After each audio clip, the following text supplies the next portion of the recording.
Tonight, the Falcons host Shenandoah and head coach Skip Eckhart. Mustangs entered the contest with a 3-5 overall record, with a district record of 2-3. Falcons entered tonight's game with a 6-2 overall record. Well, good evening and welcome in to Ida Grove, Iowa here on the KMA Extreme, KMAland.com. We got some Class 1A first-round playoff action coming your way here tonight as the OABCIG Falcons host the Shenandoah Mustangs here tonight. Ethan Hewitt here alongside Eric Wells. We'll have the call of this one here for you tonight. And obviously, Eric, always great to be here. Playoff action going down here Friday night under the lights. Two teams looking to keep their seasons alive here to this evening.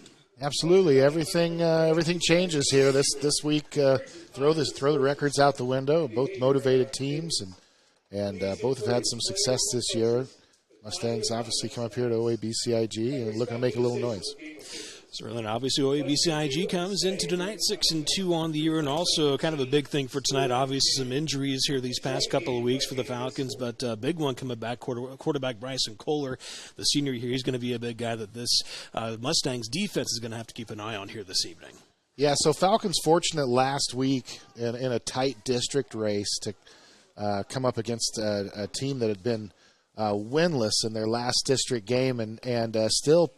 Lawton Bronson put up quite a fight, but last week Falcons missing their starting quarterback, both leading rushers, as well as their leading tackler was out for the second half, and their second leading tackler didn't play as well.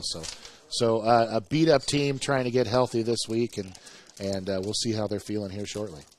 So obviously kind of that duo you mentioned there in the backfield, Cade Spots, the junior, Andrew Parks, the senior there for the Falcons. And meanwhile, on the Mustang side of things, a pretty young team this year. The Mustangs were 3-5 coming into this game here tonight. Head coach Skip Eckhart, his first year at the helm for the Mustangs this year, and they were led this year by a sophomore quarterback, Joey O'Rourke, who had some pretty good highs throughout the year. A little over 1,300 yards passing this year, about 60% completion percentage, and also 14 touchdowns. Certainly a lot to work with there moving forward to these next couple of years for the Mustangs at that spot. Well, we talked before the broadcast. I really, really like what the Shenandoah Mustangs are putting out on the field right now. Young team, gaining some experience, balanced offense, over 1,000 yards passing, over 1,000 yards rushing, strong running game, and also the ability to really go over the top and hit you for a long one.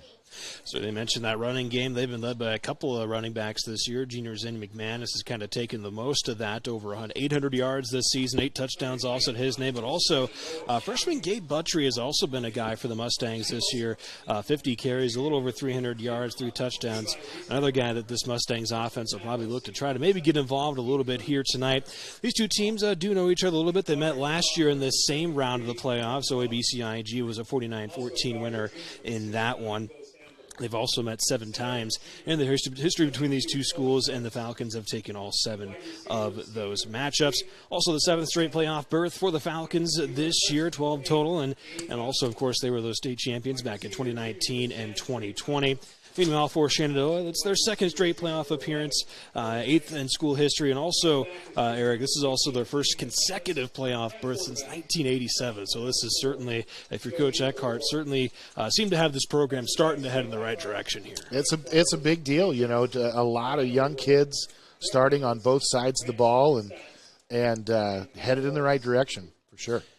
Certainly. Well, we did have a chance to catch up with head coach Skip Eckhart earlier this week. So we'll step aside here real quick. We'll get you set up with that interview for this one. We will have this kickoff coming up here on the KMA Extreme, KMAland.com. Back after this. Postseason football is upon us here this week here in Iowa, and Shenandoah is going to be taking on OABCIG in their first-round matchup here this week. Talking now with head coach Skip Eckhart for the Mustangs. And, Coach, obviously, before we get to the pretty big, of course, a postseason opener here against OABCIG this week, obviously, let's go back to last week. Obviously not the ultimate result you'd like to see there against the HSDW Vikings. Just kind of tell us a little bit, obviously, though, I guess, kind of what you're able to learn from you guys here, obviously, as you close out that regular season last week. Well, the biggest thing is we turned the ball over 3 times and had an opportunity to score 3 times right off the bat and match with them, and it didn't happen. We made critical errors in different situations that caused us to get behind, and then give up a couple of 3 big plays, and you give a pick for a score and then a couple other situation, and then it's not that kids aren't playing hard. We just got to eliminate mistakes and add a couple wrinkles in there. Mm-hmm. And obviously, you go back a couple weeks ago, you had that nice win over Red Oak, and you close out the year with against a couple of tough teams against Trainer and AHS2W. I guess kind of, what is kind of the message to you guys here, obviously, as you look to kind of regroup a little bit here, obviously, as you head into this first postseason matchup this week? Well, you're going to get the number one seed, that they've been good for as long as I can remember, and good tradition. So, we've got to be at our best, do things right, get a plan, and hopefully we can stay with them and have an opportunity to be in the ball game and have a chance to win at the end. But we got to get all our ducks in a row and create a little different offense, a couple things, and put a couple wrinkles in the. We have nothing to lose, so maybe a couple trick plays or something to kind of liven things up. Sure, and I guess kind of on the defensive side of things, I guess kind of what are some of the things you guys are kind of be honing in on here this week in preparation for this matchup? Well, they're pretty well open front. I mean, they're going to run a quarterback draw or counter. He's going to sprint around. They want you to come, and they move around, and he'll throw the ball a foot from the line of scrimmage. So you got to stay on your receivers and cover them and try to keep him hemmed in and kind of bend but don't break type of situation, not give up the big play. Sure, and of course, obviously, you guys have been led at quarterback this year by a sophomore, Joey O'Rourke. I guess kind of talk a little bit what you've liked from him this year and what you guys are going to be kind of hoping to see from him here this week in this postseason opener against OABCIG. Well, we got to get first downs. We can't turn the ball over. We got to make good decisions. Sometimes 2 yards is okay. We'll have to look for the big one and live to do another down. So get rid of the mistakes. Get those 4 or 5 at a pop, add up, control the clock. We can't just go 3 and out and let them, their air raid offense get wild going. So we got to kind of control the ball. You have opportunities to score. If they get 2 first downs, we got to get 3 and keep field position in our favor. Sure, and you mentioned a little bit, but it kind of tell us a little bit, what you guys have kind of seen on film from OABCIG this year, what you guys are kind of expecting to see on the field there this week. Just going to see a wide open offense. I mean, nothing like you've seen it before. 5 wide most of the time. Once in a while, back in the backfield where they'll run a few counters. And like I said, counters and draw plays, and also going to fling it around. So could have 30, 40 passes or, whatever. If we take it too easy on the run, they'll run the ball. And if you don't do the other, they'll do that. So very well-balanced, really well-coached team. Mm-hmm. Certainly, and I guess kind of just a little bit, kind of both sides of the ball. I guess kind of what's it going to take for you guys this week to have a shot at taking down the Falcons here on Friday? Well, first of all, we got to be able to score and keep them from scoring too much and not turn the ball over with any opportunity to try to beat these guys. So we got to be at our best game of the year and just let it hang loose, try not to lose, but trying to win and give it the best we got. Certainly, again, talking here with the Shenandoah High School football coach, Skip Eckhart. They got a matchup coming up with the OABCIG this week. And, Coach, thank you so much for your time here today. Really appreciate it. And best of luck, of course, coming up on Friday. Thank you very much, and you have a great day. Everyone making time for life's best moments, let us celebrate with you. In Wisconsin, we love celebrating together. Big days or any other day. So much. From hot and juicy to ooey gooey. To oh my word. Oh my word. Cougars! Serving you a handcrafted meal that makes today. Today, a little bit more special. That's what fills us up inside. From Wisconsin with love. Welcome to Delicious. Yeah. If you grill it, he will come.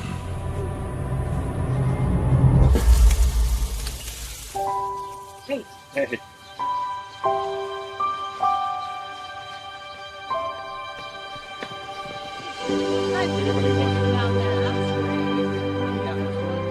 Is this heaven?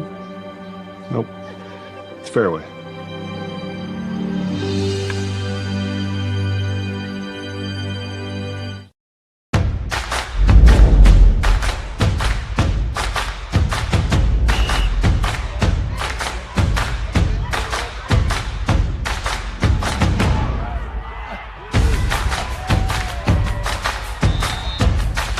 When you go home, you'll feel good about what you did. And, you're doing it for the kids. If they don't have us, they don't have these games.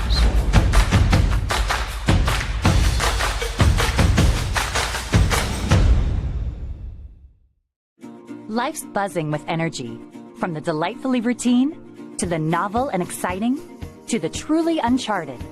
With all that life brings, it's easy to lose track of what powers all those moments, our health. At Mercy One, our caring doctors focus on just that, powering health, from the everyday to the extraordinary. So you're ready for what life brings next. Find care at mercyone.org/healthpowerslife. Marvin Gaye. Welcome back now here into Ida Grove, Iowa, here on the KMA Extreme, KMAland.com. Ethan Hewitt, Eric Wells here with you. Here's we get set for this Class 1A first round, a matchup here tonight. OABCIG hosting Shenandoah here this evening. And Shenandoah did win the toss, and they elect to receive. So we'll be getting to see that Mustangs offense coming out onto the field to get things started here tonight. Falcons also get set here to boot this one away to get this playoff matchup underway here tonight. Also want to remind folks, also over on the KMA video stream, you can also check out some Class 2A first-round playoff action, Greene County at Clarinda, and also have some 8-player first-round playoff football going on Bedford, making the trek over to Belle Plaine, also there at KMAland.com. And we are now set here to get things going here tonight. Miles Chesney set to boot this one away, and we are underway here as it is fielded here at about the 11-yard line here by the Mustangs, brought out and still on his feet here, wrapped up at about the 23-yard line there. Hayden Roush returns that one for the Mustangs, so they will have it here at about their own 23-yard line here for this first opening drive for the Mustangs. And, of course, we mentioned Joey O'Rourke will lead this offense out onto the field. He's a good quarterback. He's looked good all year.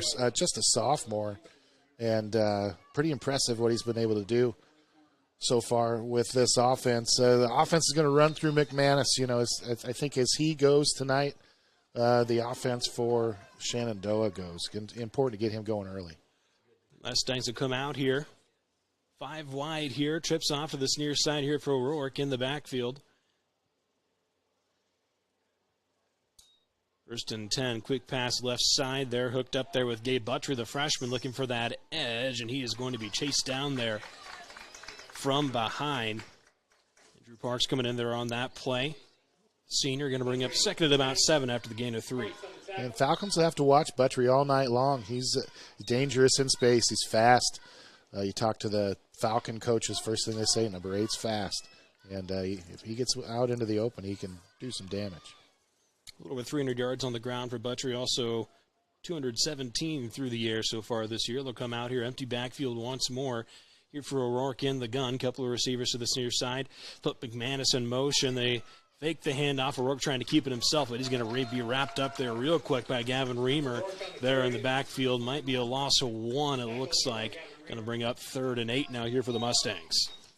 This looks like Shenandoah early, trying to get that Falcon defense to go side to side. In the interior of the Falcon defense has been good all year. A little beaten up here, but interior lineman and linebacker play in the middle has been solid for him all year long. The junior linebacker Cade Spots helping coming up to finish off that tackle there. Mustangs will spread him out 5 wide once more. Again, trips off to this near side here for O'Rourke. In the gun here. D backfield. Buttrey in the slot on that left side. Low snap, O'Rourke gathers it. Now he's going to heave it down the sideline, looking for Buttrey, and it's a little underthrown, nearly intercepted there by the quarterback, Miles Chesney, but it will fall to the turf and bring up 4th and 8. It'll be a 3 and out to start it for the Mustangs. And that's what you've seen with O'Rourke this year. They get the running game going. O'Rourke is good on his feet on the outside. Every once in a while puts up a pass that maybe he'd wish he'd get back. A little air under the ball there. Falcons not able to bring that one in, so foot down. J.J. Parks and Blake Corbin are back to return this punt here. O'Rourke will be the one to punt it here. Gets it off. High punt. Going to drop right at about midfield here. It does take a Mustangs bounce here to about the 45-yard line. That's where we'll see this Falcons offense now come out onto the field for the first time tonight. Starting with some decent field position here, just shy of midfield. I mentioned Bryson Kohler, senior quarterback. For the Falcons, will come out to lead this offense here. Also has quite a few weapons as well. Guys like Jax DeJean, the sophomore, Corbin, Jack Gilbert, some of those guys out wide we'll be looking for tonight. Interesting note tonight, Andrew Parks is suited up, but normal starting running back for the Falcons. He's not going to start at running back tonight. Been a little banged up. We're going to go with Spots there. Just a look here. They're going to hand it off the middle here to Spots, and he's going to have a nice little rumble forward there before he's eventually wrapped up after a nice gain of about 8 or so on that one. Ethan Laughlin, junior linebacker there on that stop. Give him 9, actually going to bring up about 2nd and 1. Yeah, that's been Cade's MO all year long. Yards per carry has been good in a lot of these games. Just a look once more. 4 receivers out wide. They're going to hand it right up the gut again here, and Spots lowers that shoulder there. And he's going to have enough for the first. Nice little pickup there of about 4. Into opponent's territory now. OABCIG has it here. About 9:48 left here in this first quarter. We're forcing the 3 and out here. Falcons looking to get down the field quickly here. 4 receivers out wide once more. Spots there in the backfield. Fake the handoff this time. Rolling out here is Kohler. He's going to fire it over the middle here. Hooks up with his man there on that one. Blake Corbin. Be a nice little gain there through the air. About 6 or maybe give him 7 there. Going to bring it 2nd and 3. Corbin, senior wide receiver, 24 catches, 200 yards, and a touchdown on the year for the senior. Falcons come back to the line here. Going to have a bunch tight to the formation on this near side. Jackson Jean, the lone receiver to that right side, and Kohler's going to look to throw here. Has some time. Stepping up in the pocket, fires, was looking for DeJean a little wide, falls incomplete, brings up 3rd and 4. Yeah, great protection there by the Falcon offensive line. Senior laden, just 4 seniors and 1 junior, or 1 sophomore maybe on that offensive line. They've done a nice job so far, giving Kohler plenty of time to throw. 3rd down now here for the Falcons, their first 3rd down of the game here. Just under 9 minutes left here in this first quarter. Single receiver split out wide to this near side. They're going to run Spots up the gut once more, and he has some room. Spins off 1 tackle. Here comes Cade Spots inside the 20s. Eventually tripped up here at about the 17-yard line here. About a 20-yard gain there for Spots, and like we said, he was out last week, out with an injury, and you wonder, coaches just weren't sure how that injury was going to respond until he got hit. Now 1st and 10. They'll give it to him again, and he's not going to have quite as much space. Does look like he picks up a few yards, though. He's going to get here to about the 10-yard line or so is where they'll mark him down here, 2nd at about 7.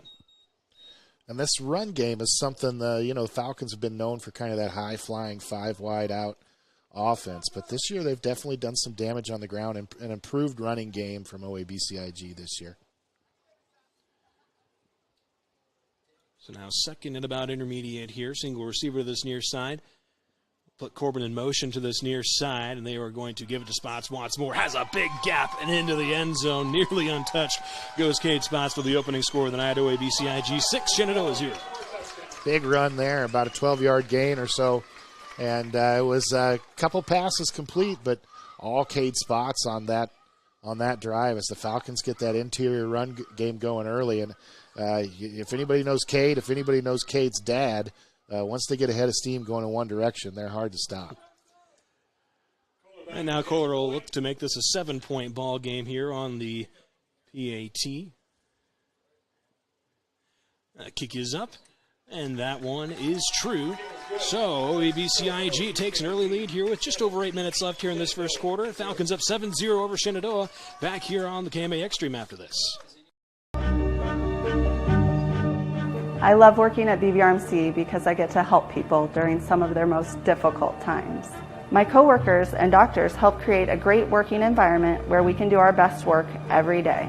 Nothing is more rewarding than helping a patient through surgery and helping them to live the most full and active life they can. Thank you, BVRMC patients, for putting your health in our hands and trusting us with your care. We are honored with this responsibility.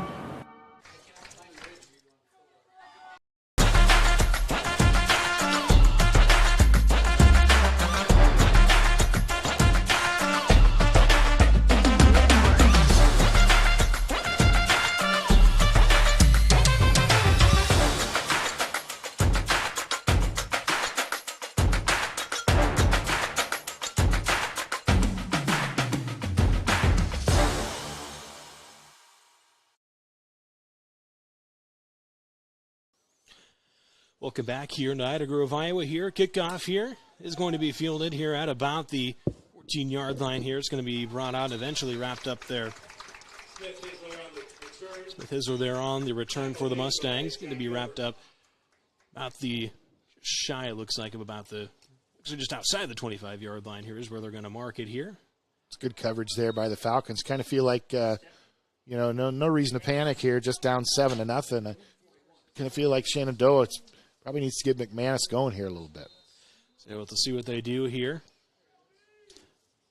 McManus was a big part. They had that pretty nice win over Red Oak a few weeks ago. McManus was a big part of that win. They were able to get him going on the ground here. They'll put Butchery into motion to their near side. They will give it to McManus, and he runs into a purple wall there in the middle. He's going to be met at the line of scrimmage.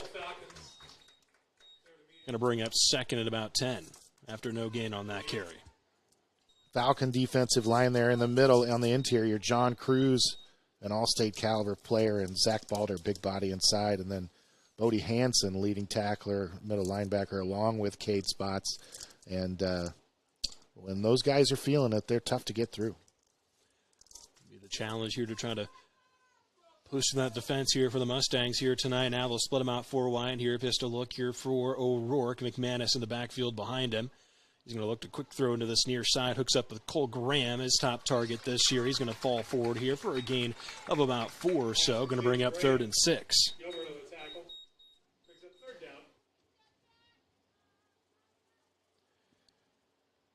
Graham, 675 yards through the year. Also got 10 touchdown passes in the regular season for the Mustangs. They face another 3rd and intermediate here, 3rd and about 6, just outside their own 30-yard line. 2 receivers off to his left. Single receiver, Cole Scammon, the one split off to this near side. In the gun is O'Rourke. Going to drop back, looking to that left side. Fires a little high, and it's intercepted. Miles Chesney there to make the play on the ball here, and they're going to have a great field position now here just inside the Mustangs 40.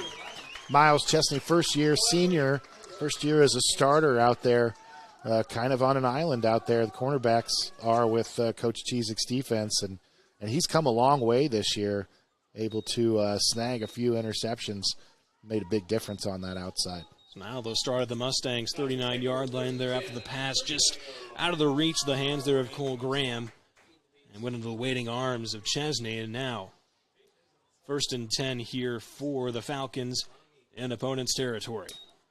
They're going to look to throw here. Kohler rolling out, hooks up with Corbin here. He's going to turn upfield inside the 30. Lowers the shoulder a little bit there before he pushes his way forward before he's shoved out here at about the 27-yard line. Blake Corbin, the senior, doing some work tonight. Got a couple catches in already.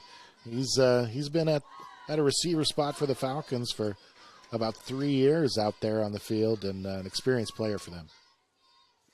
Couple catches, about 19 yards or so for him now so far. Kohler looking to throw once again, stepping up here, trying. He's going to get tattooed there by a couple of Mustangs here. Maybe got right back to the line of scrimmage. Able to prevent any loss of yardage there. They're going to bring up 2nd and 10. Yeah, and that's the play the Falcons want to avoid tonight is Kohler coming back from injury. You don't want your quarterback and running too much here, putting himself in harm's way. Levi Rystrom, the junior DN, one of the Mustangs that are leading that tackle there. And now 2nd and 10 here. They'll split him out once again, 4 wide here. Kohler has Spots in the backfield with him. Now they'll put J.J. Parks in motion. Kohler looking to throw once more, looking right side here, just out of the reach of Jack Gilbert there. Had a hand on it for a moment, but it falls to the turf. Brings up 3rd and 10. I'll stop the clock here with about 5:42 or so left here in this first quarter. So you think maybe Coach throws that on 2nd and 10, trying to get some yards, get a big play there, just knowing on this side of the field they've got 2 downs, 4-down territory to get a 1st down here. I'd be surprised if they didn't put this one on the ground and let Spots run a little bit. Just a look here, Kohler, and they will give it to Spots this time. Working behind a couple of blockers here, falls forward to about the 22-yard line, maybe 23-yard line here. It'll bring up 4th and intermediate, 4th and about 6 or so, so decision time here for the Falcons. Yeah, and the kicking game for the Falcons has not been stellar this year, to put it mildly. So from here, fourth and 4th and 5, you kind of got an open playbook. They got a lot of plays they can run from here. Kohler's going to roll out here, looking to that right side, and he's able to hook up there with J.J. Parks. Looks like right just past the first down mark, able to haul that one in there. Bobbled a little bit, but gets it in there and with hands, brings up first down. Parks, the sophomore, has been a huge boost here for this Falcons offense this year. 27 catches, 348 yards, and 4 touchdowns as a sophomore from the slot position. 6th play of this drive coming now here, 1st and 10. And they will give it to Spots again up the middle. Gets off a couple of arm tackles and drags the defender forward here inside the 10 here. At about the 9-yard line. Nice pickup there. Going to bring up 2nd and about 3. And again, Falcons in the short yardage here to get the first down. So pretty much playbook wide open. Coach Allen, Coach Spots down there signaling plays in. Falcons able to run about whatever they want down here as they look to go up 2 scores. 2nd and 3 from about just inside the 10-yard line here. 4 receivers split out wide. Now they're going to give it to Spots again up the middle. Spins off an initial tackler inside the 5 up to about the 3. Spots inside the 5-yard line. Going to bring up 1st and goal now here for the Falcons. That is the first down. And Spots will come out of the game now here. J.J. Parks will head back in. 1st and goal now here from about the 3-yard line here for the Falcons. Looking to extend their lead up 7-0 at the moment. Kohler, pistol look. They're going to run it up the middle here. Bodie Hansen looking for the goal line. Trying to push the pile. They're going to say just short. Hansen on the carry, just short of the goal line. Brings up 2nd down. We'll bring up 2nd and goal. And that's, Cade lost his helmet on that play before. Had to come out of the game. And sub for him to put in is Bodie Hansen, your all-state linebacker who runs defense like a Mack truck, and then you put a football in his hands. It's a bit of a thumper here. They're going to give it to him again here. This time he will break that plane into the end zone and extend the Falcons' lead to 13-0.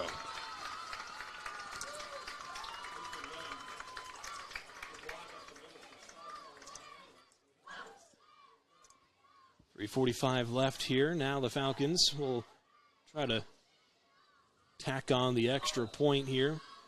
They get 14-0 here in the first quarter of this Class 1A first-round playoff game.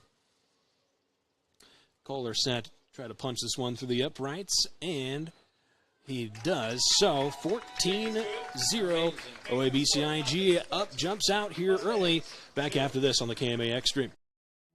You will like it here. Beautiful Cherokee County, Iowa, nestled in the Little Sioux River Valley in the heart of northwest Iowa. People care and support each other and work together to help our communities, business, industrial, medical, educational, and agricultural opportunities thrive. Each season offers recreational activities, historical events, and cultural entertainment, making living here enjoyable. Come stay or play. Go to www.cherokeeia.com now. Christensen Van Houten Funeral Homes offers many different services. At their funeral homes, they explain the many different options in personalizing your service, then allowing you to make your own decisions. Their training and experience have prepared them to guide you through a very difficult time. They are committed to providing meaningful ceremonies to help you honor and remember the one that you have lost with a personalized service or for pre-planning your own funeral. Christensen Van Houten Funeral Homes is a proud supporter of OABCIG. Welcome back here into the KMA Extreme, KMAland.com here as he's kick his way here. It is fielded here at about the 12-yard line here and running into the pile there. Hayden Roush there on the return here. Going to get out to about the 30-yard line here is where he will set this offense up once more here for the Mustangs. Had a 3-and-out on their first drive, and now they'll look to bounce back from an interception on their previous possession. Yeah, and you watch Shenandoah on film, you see a lot of good things, but you also see a young team that has just kind of had a hard time getting out of their own way. Turnover here and a penalty here. Other than that, they've offensively have really looked good, but have to avoid the mistakes here, especially come playoff time. Now on the gun here once more is Joey O'Rourke, the sophomore quarterback for the Mustangs. A couple of receivers off to his left. They'll put Buttry in motion here. And they will have O'Rourke keep here to look at the throw. Has Graham, and Graham turns up field here, and he's pushed out of bounds by DeJean at about the 40-yard line. So that should be the first down for the Mustangs here tonight. Just like that, able to find a little life there on offense. It's a nice play by Shenandoah. You know, you're going to see that that RPO play action kind of scheme from them all the time. It kind of freezes those linebackers, not able to get out there and cover the flats, especially against a good player like Graham. 10 touchdowns on the year. So good player to get the ball to if you can. Just shy of the 41-yard line here. 1st and 10 for the Mustangs now. Clipper receivers, they'll put Buttry in motion once more. Now he'll come across to this near side, and they will have O'Rourke keep it here. Has a little gap here. He's going to fall forward there for a nice gain of about 5 on that one, out to the 46. And that keeps that offense right on schedule. I'm sure this is right where they want to be. 2nd and 5 is you get a wide open playbook and approaching midfield here. So string together a couple first downs here, and you feel good about where you're headed. 2nd and 5 now here for Shenandoah. They'll have trips go out to that far side. So Carter Sells, that freshman receiver. They're also the nearest receiver of that trio. McManus in the backfield once more, and they are going to give it to him this time, and he is going to try to push through that stout defensive line. He's going to get maybe a yard or 2 on it. And you can really tell the Falcon defense is keying on him. You know, if you're watching Shenandoah film and you're a Falcon coach for OABCIG, you probably say, look, we got to stop number 15 first.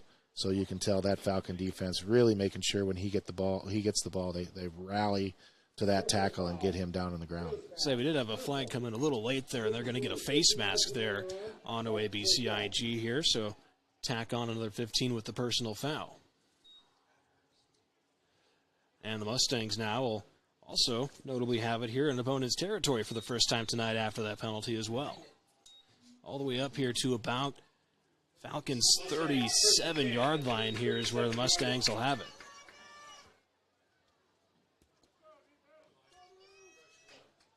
So there's a couple of yards gained on that run now into opponent's territory. O'Rourke will put Buttry in motion once more to this near side.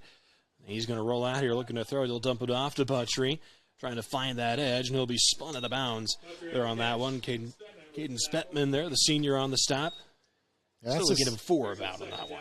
That's a sneaky offensive play. You know, nothing crazy happens there, but 5-yard gain, and you get Buttry the ball out in space, and you're in 2nd and 5 again on the Falcons side of the field.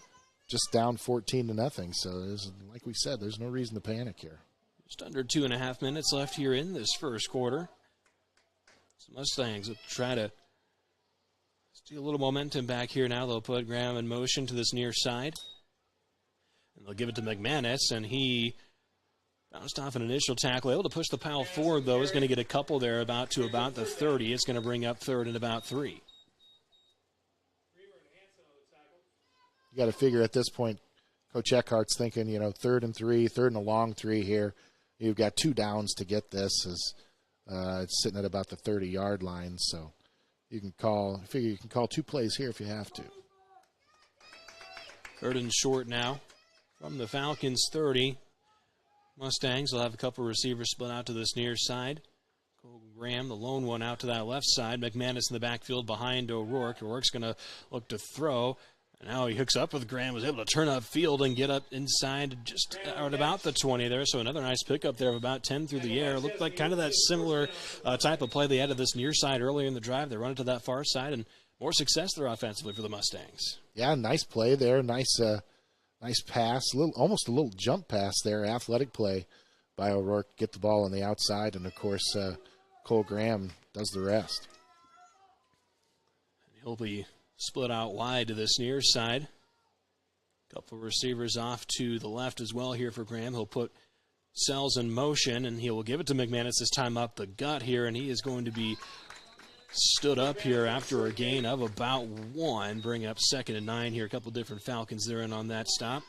Falcon defense really selling out on that middle run to try to stop McManus. And you've seen the gains on the outside out towards us to Buttrey and on the far side to Graham. So with the Falcon emphasis on the middle of that defense, maybe there's some yards to be gained on the outside.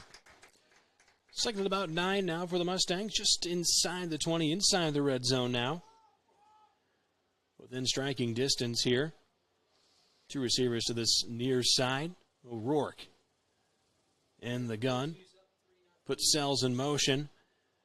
And they only give it off to Buttrey this time, but he is going to be wrapped up there in the backfield. Zach Baller, the junior, there to make that stop in the backfield. Brings up a 3rd and 10. Balder had Buttrey almost run right past him and caught him by his shoulder pad, put that big paw out there and able to hold Buttrey to a short to no gain there. Clock will run here. We'll have at least one more play here. About a second difference between the play clock and the game clock here. So we get down to about 18 seconds left in the first quarter. 3rd and 10 here for the Mustangs. From the Falcons' 20-yard line, 4 receivers out wide for O'Rourke. Quick pass near side to Sells here in the slot, and Sells going to be able to get upfield here to about the 16-yard line here as we hit goose eggs on the clock here to end this first quarter here. OABCIG has the lead 14-0. Going to be a big 4th down coming up, though, for Shenandoah here after the quarter break. Back after this here on the KMA Extreme, KMAland.com. Back in time at the pharmacy, where every drink is served with a straw and a smile. Relive the good old days at this classic coffee house and soda fountain in Ida Grove. Whether you're in the mood for a delicious coffee or a refreshing drink, we've got you covered. Step up to the soda fountain and choose from a variety of flavors to create the perfect old-fashioned soda that will send you back to your childhood.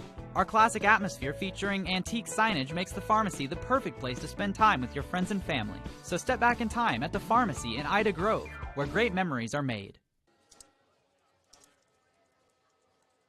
Unbelievable amount of devastation. I've never seen anything like it. We had a beautiful barn that was gone in 20 minutes. Farm Bureau stepped up right away and said, hey, we got you and we'll be there for you. We were taken care of. Now we could get on to repairing and rebuilding. I tell everybody about Farm Bureau. We're fortunate to say we have good coverage with good people doing it. Contact Farm Bureau agent Denise Van Dusen in Ida Grove at 712-364-2931. Welcome back now here in KMA Extreme, KMAland.com, here from Ida Grove, Iowa. Here, OABCIG hosting Shenandoah for this Class 1A first-round playoff game. Ethan Hewitt, Eric Wells here with you. The Falcons, Eric, controlled most of that first quarter, but Mustangs have shown a little life here offensively. They've been able to drive, have gotten into the red zone here, but they do have a big 4th down coming up here, 4th and about 6 here. Yeah, big 4th down in the red zone, but a first down here, points on the board here. It's a fresh ball game. Aces out wide here for O'Rourke here in the pistol. Has McManus behind him, and O'Rourke going to keep it here. Looking to throw initially, and he is going to be thrown down to the backfield. Bodie Hansen there, the linebacker for the sack. Going to bring up 4th and long, or excuse me, a turnover on downs there. It'll be first down coming up now here for the Falcons. Bodie Hansen, middle linebacker, leading tackler on the team. He's got some tackles for loss and hasn't been in the backfield a whole lot. It's not really his role, but I believe that's his first sack of the year. So now Falcons will come out here offensively here to the turnover on downs there. Falcons have a chance now as we have a little quick discussion here between the officials on the field. As mentioned, Falcons controlled much of that first quarter there. They had forced a 3-and-out, had an interception. Mustangs were able to drive into the red zone there, but of course we just mentioned the turnover on downs here will give the Falcons a chance to try to drive down the field here and potentially make this a 3-possession ball game here early in the second quarter. And Kohler now looking to throw, has time, looking left side, has Corbin. Corbin trying to find the edge here, and he's going to be wrapped up from behind there by Sells, and then coming in there as well. A couple of Mustangs there to help finish off that tackle. Going to be a gain of about 3 on the pass. Little shallow crosser there to Corbin. Initially doesn't look like it amounts to much, but you get 3-4 yards, and you're sitting right on schedule here at 2nd and 7. From now about the 24-yard line, 2nd and 7. Now Kohler looking to throw once more. Stepping up here, fires over the middle, just out of the hands there of Jack Gilbert. It'll bring up 3rd and 7 now.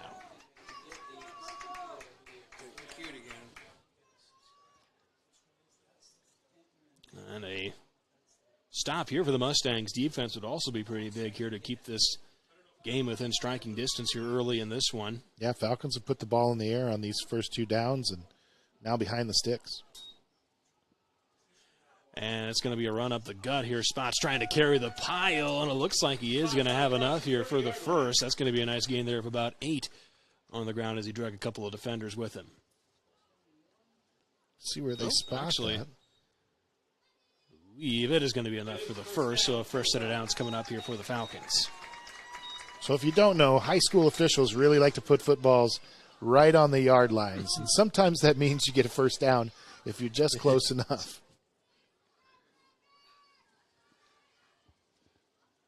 I got 8 carries, 56 yards for Spots. He's been a big part of this offense for the Falcons here in this first half. Quick throw to Corbin. Has a couple of blockers, has a gap, and he's going to have the first down before he's eventually wrapped up there by a couple of Mustangs. Scamming there, one of them on that stop. It'll be a first down, another fresh set of downs here from about the 46-yard line here.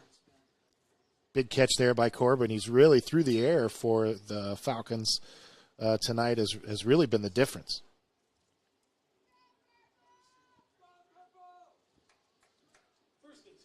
Catches 37 yards for Corbin so far tonight as we get to about 10.5 left here in this first half.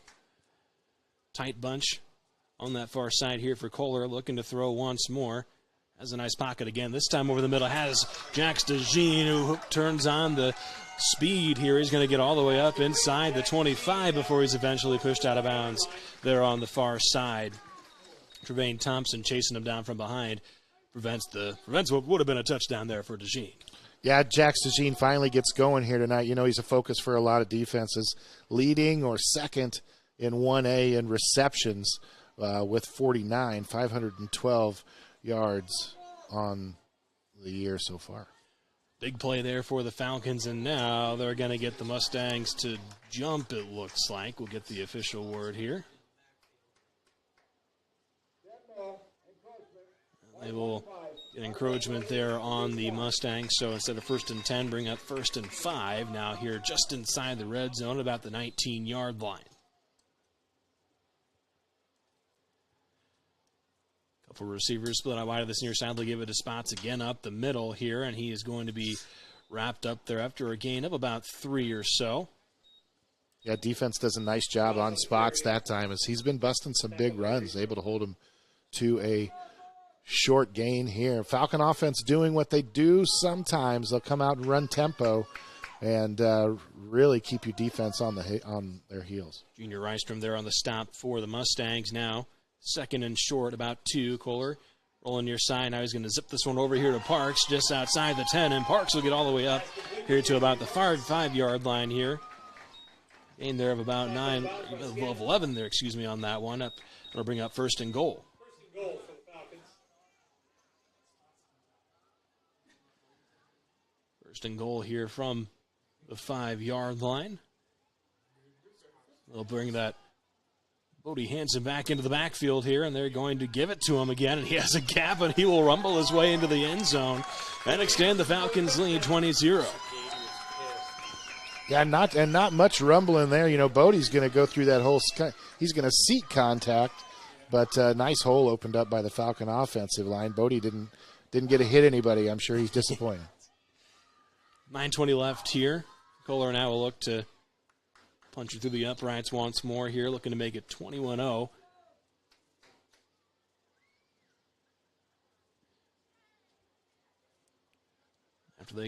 And this one must have came off the foot a little weird on that one for Kohler. It just kind of dribbles off the left side. So we'll stick here at 20-0 here with 9:21 left here in this first half. Back after this, KMA Video Stream, KMALane.com. Introducing the robust workhorse from Holstein Manufacturing, the HFAB Ultra Tilt Bed Trailer. Whether you are hauling heavy equipment or delivering precious cargo, our tilt bed trailers, ranging from 20 to 28 feet in length, are engineered with strength and designed to handle it with ease. Forget the hassles of ramps. They're built to tilt. Tilt bed trailers at Holstein Manufacturing. Holstein Manufacturing. And online at holsteinmfg.com.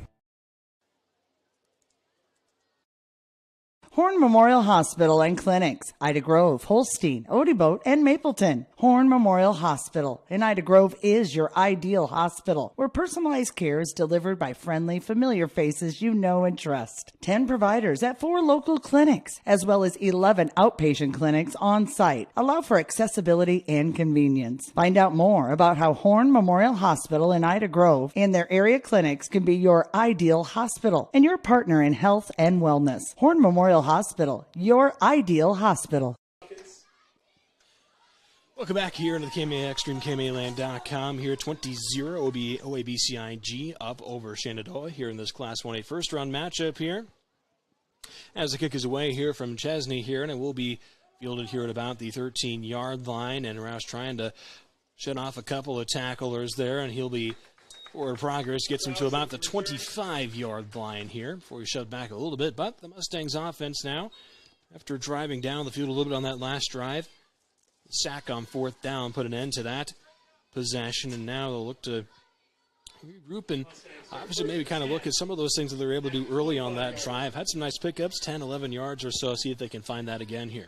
Yeah, moved the ball about 50 yards on their last drive, both on the ground and through the air. Did some nice things. And something to build on here for this drive. From their own 25-yard line here, 1st and 10 for the Mustang. Trips off to this near side for O'Rourke in the pistol here, and he will hand it off here to McManus, who's going to try and find some space on that far side. He's eventually chased down there on that end. McManus on the carry. Tackle made. Isaac Hofling there, the one there looking to make that stop there. The junior linebacker coming in for that one. Brings up second at about 7 for the Mustangs after the short gain.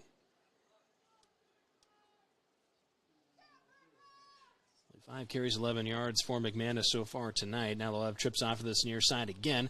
And they'll give it to him again. And he once again is going to be stuffed there. That defensive line for OABCIG has been stout tonight. But Gavin Reamer, one of the Falcons, leading the charge on that one.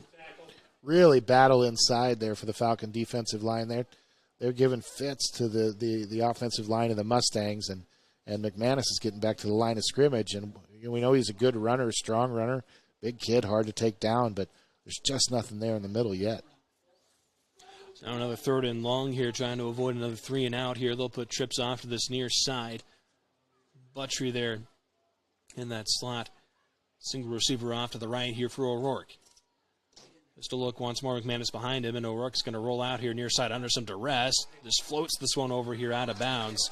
So that's going to bring up 4th and about 8 here, and we'll see what the Mustangs decide to do here. Looks like they are going to bring that punt team out onto the field. Falcons run a blitz there. Stand-up defensive end Brady Watkins takes the inside, doesn't worry about his contain, and Bodie Hansen comes around the outside. Really well-timed blitz for that rollout specifically, and really put O'Rourke under a lot of pressure right away. Corbin and Parks back to return. O'Rourke set to boot this one away. And now we'll have a flag come in here. So it looks like illegal substitution there. Look, yeah, too many men on the field there, so push them back. 5 here, going to put them behind the chains. 4th and about 12 here.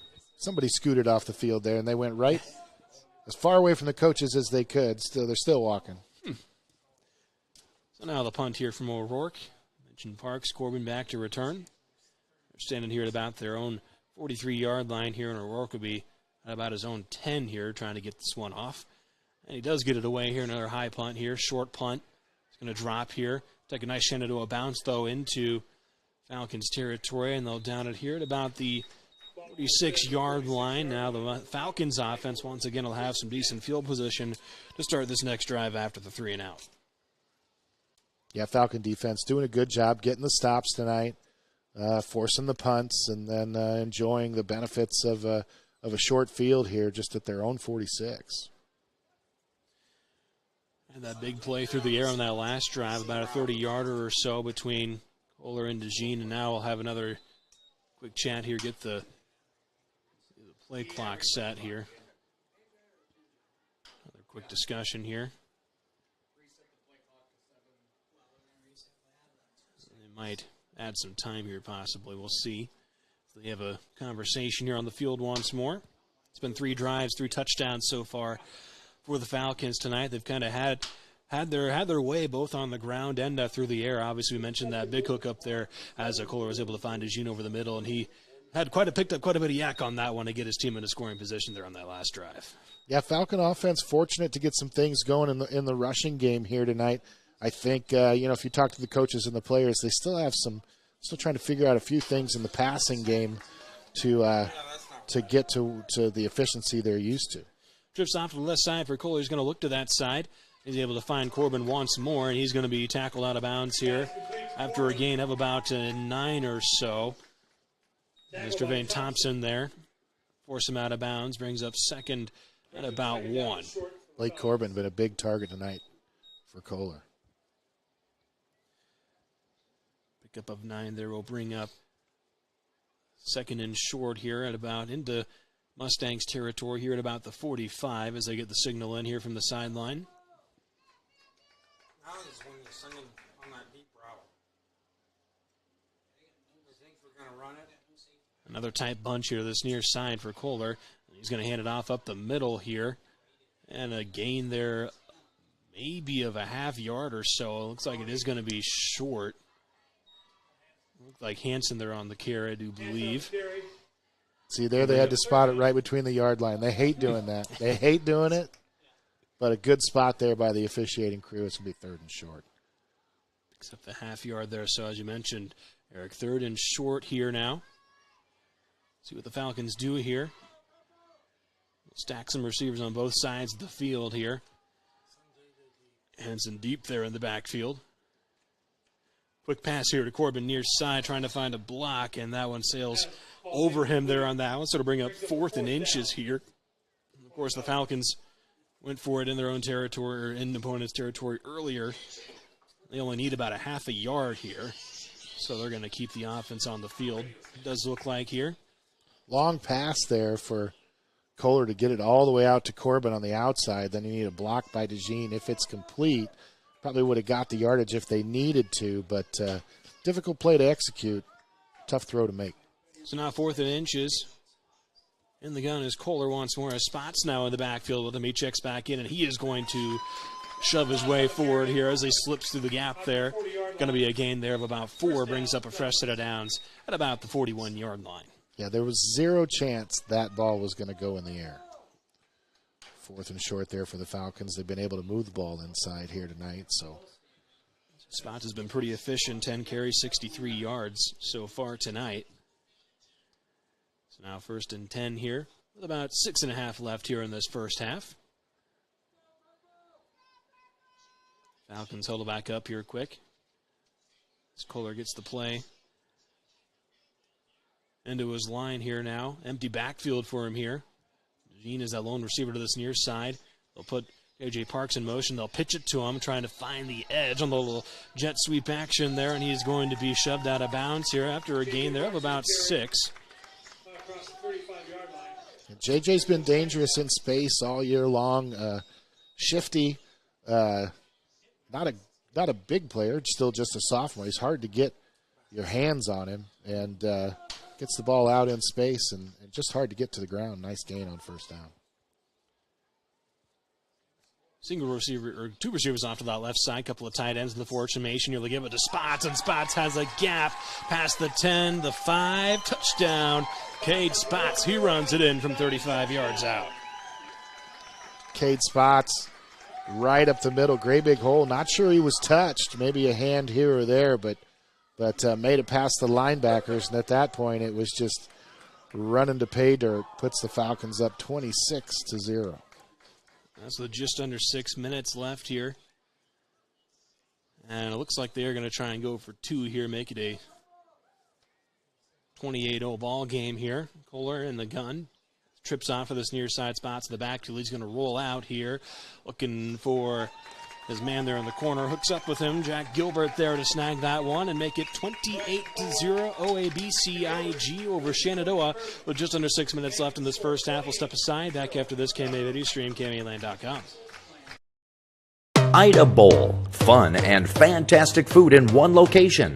Some of the reviews you'll find, the food is always great and comes in generous portions. The service is awesome. They are so accommodating, a great place for a family celebration. Check out their Facebook page and you'll see what I'm talking about. Featuring daily lunch specials, superb supper options, and stick around for the bowling. It'll be a strike every time when you roll into Ida Bowl in Ida Grove.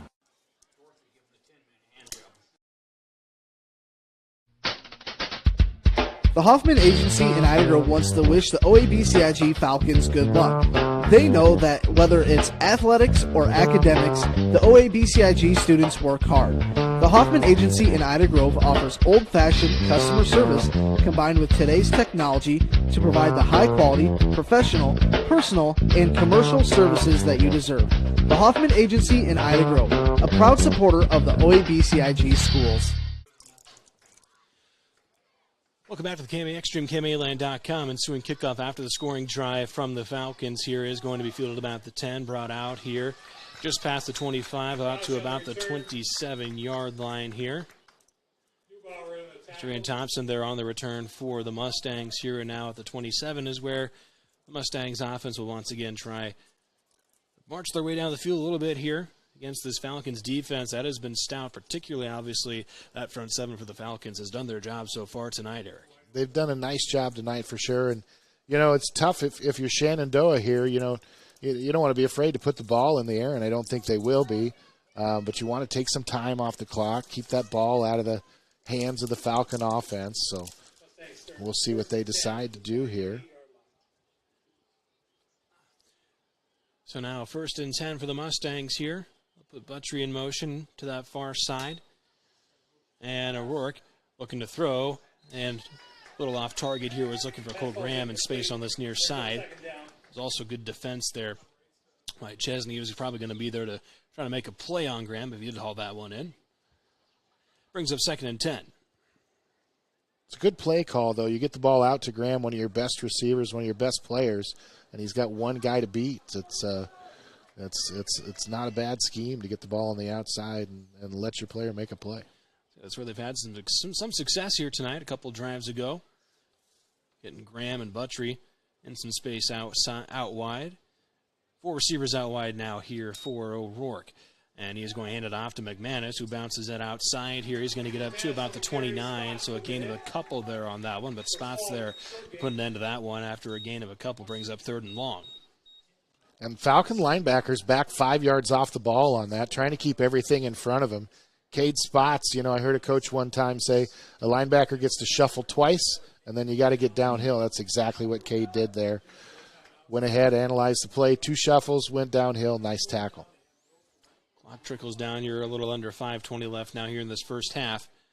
Mustangs have a bit of a hole to dig out if you're down 28-0. They'll pitch it to Buttrey, the freshman, speedster on the right side, but that Falcons defense flocks to him quickly. Going to gain a couple there, but it's going to bring up 4th and 8. And it looks like Mustangs will trot out the punting team once more here, and O'Rourke will get set to boot this one away once more.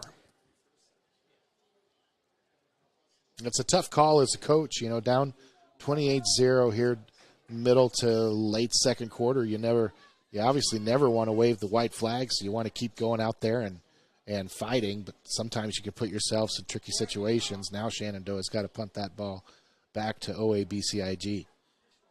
And it looks like we had a quick official timeout taken here. Let's see. Not 100% sure what they're looking at here. Now we will get back to play here, and O'Rourke will get set to boot this one away. Now this one a bit more of a line drive punt here. And Barks had it there for a moment, bounced out of his arms. He was able to fall on it back at about the 29-yard line there. So a good punt for O'Rourke. They're able to flip the field a little bit here and give the Falcons a little more green to work with here on this next drive. Yeah, nice punt by O'Rourke there as he's had some shorter punts tonight. Really gets his foot into that one. Causes the Falcon returners to try to catch it over their shoulder. They actually put it on the ground there for a moment. Not able to get any yards back. Makes the Falcon field a little longer here to end this first half. So now from their own 29-yard line here, 1st and 10 for the Falcons. Empty backfield. Kohler looking to throw once more. He's looking deep. A little miscommunication there. Was looking for Corbin, but Corbin put his foot in the ground and came back on that one, so it falls to the turf. Brings up 2nd and 10. Pass incomplete. Brings up 2nd down.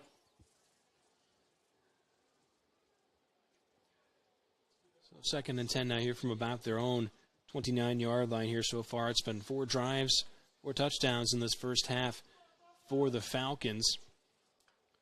Cade Spots took that last scoring play, 35 yards on the ground.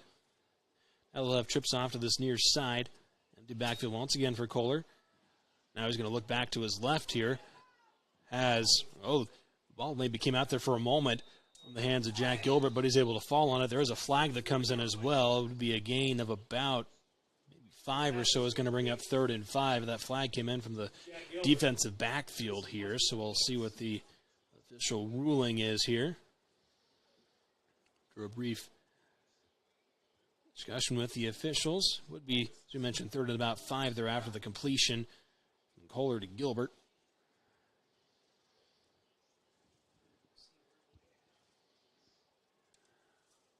And now we'll get the word in here. It is holding against the Falcons. So erase the 5-yard gain there and push them back 10. And they're going to mark it down here at about 24-yard line or so after the penalty. So Falcons' point of that play is to get an offensive lineman out to block on the boundary. Unfortunately, that offensive lineman held who he was blocking out there. So now 2nd at about 15 here. Kohler going to look to throw over the middle, and reaching out for that one there was J.J. Parks, and he's going to turn upfield here and get out past the 32-yard line here before he's eventually shoved out of bounds there by Thompson. So it's going to bring up 3rd and about 8 or so. Brings up 3rd down for the Falcons. About a 7-yard gainer through the air on that one.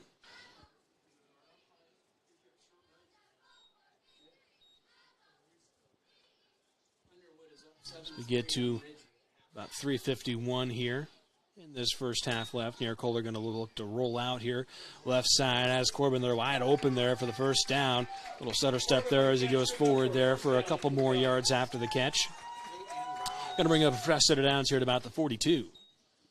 And this may be the most catches Corbin's had in the first half, maybe in a game, as he's got quite a few here. Something about the way Shenandoah is scheming up that position that Corbin's at that's made him open quite a bit tonight. And now looking to throw once more. They have Parks again. Throws a little stiff arm, gets off another defender. And it'll be 3rd time's a charm there for Thompson before a couple more Mustangs there join him on the tackle there after a gain of just shy of 10. Looks like he might be just shy of the first. It'll be 2nd and inches here now for the Falcons. Yeah, Falcons able to dig themselves out of a hole deep in their own territory, especially after the penalty. Now they'll have a first down on the Mustang side of the field. Still 3:15 and counting left here in the second quarter. Nope, they do give them the first down. It looks like they're after the spot here into Mustangs territory. About the 48-yard line. Kohler looking left side, hooks up the Parks again. He'll cut it back inside a little bit here, trying to get off a couple of defenders. Falls forward at about the 41. I believe that one will be just about a yard short. Brings up 2nd and 1. Another nice pickup through the air. Both teams, all their timeouts left here. So we get to about 2:40 left here in this first half.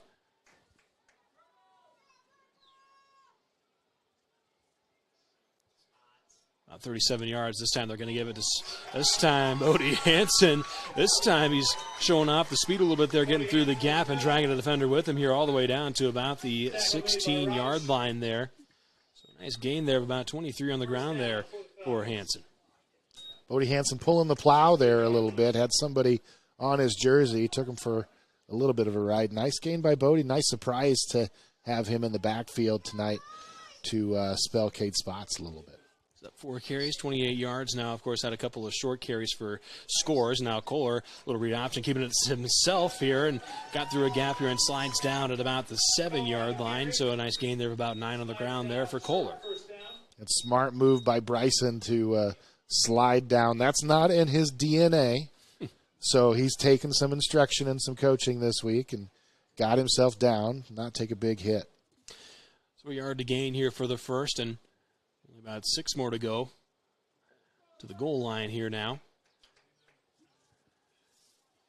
So we'll have a couple of receivers to this near side. Hanson also there in on this play. And they're going to give it to Spots at the gut here, and he is going to go in untouched once more. They get 34-0 OABCIG, and Spots picks up his 3rd touchdown of the night.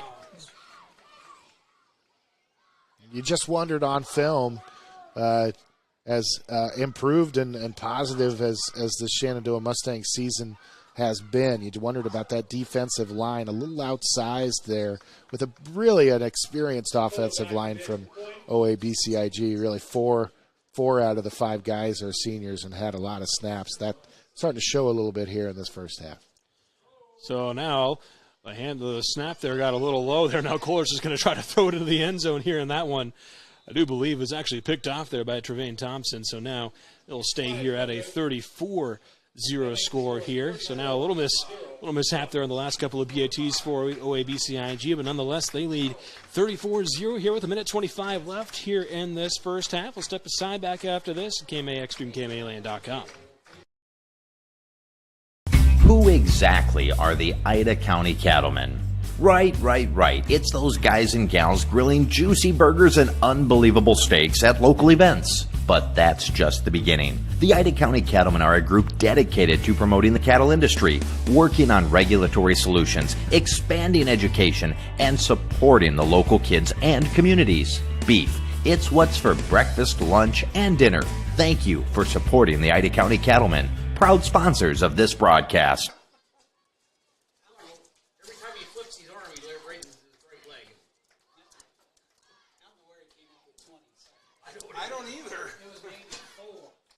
The Ida Grove Chamber of Commerce is here to support local businesses, promote industry, and enhance our quality of life. Join us and become part of a network that champions for local success, from networking events to business resources, community improvement, and supporting one another. Just like this member list shows, we are growing together.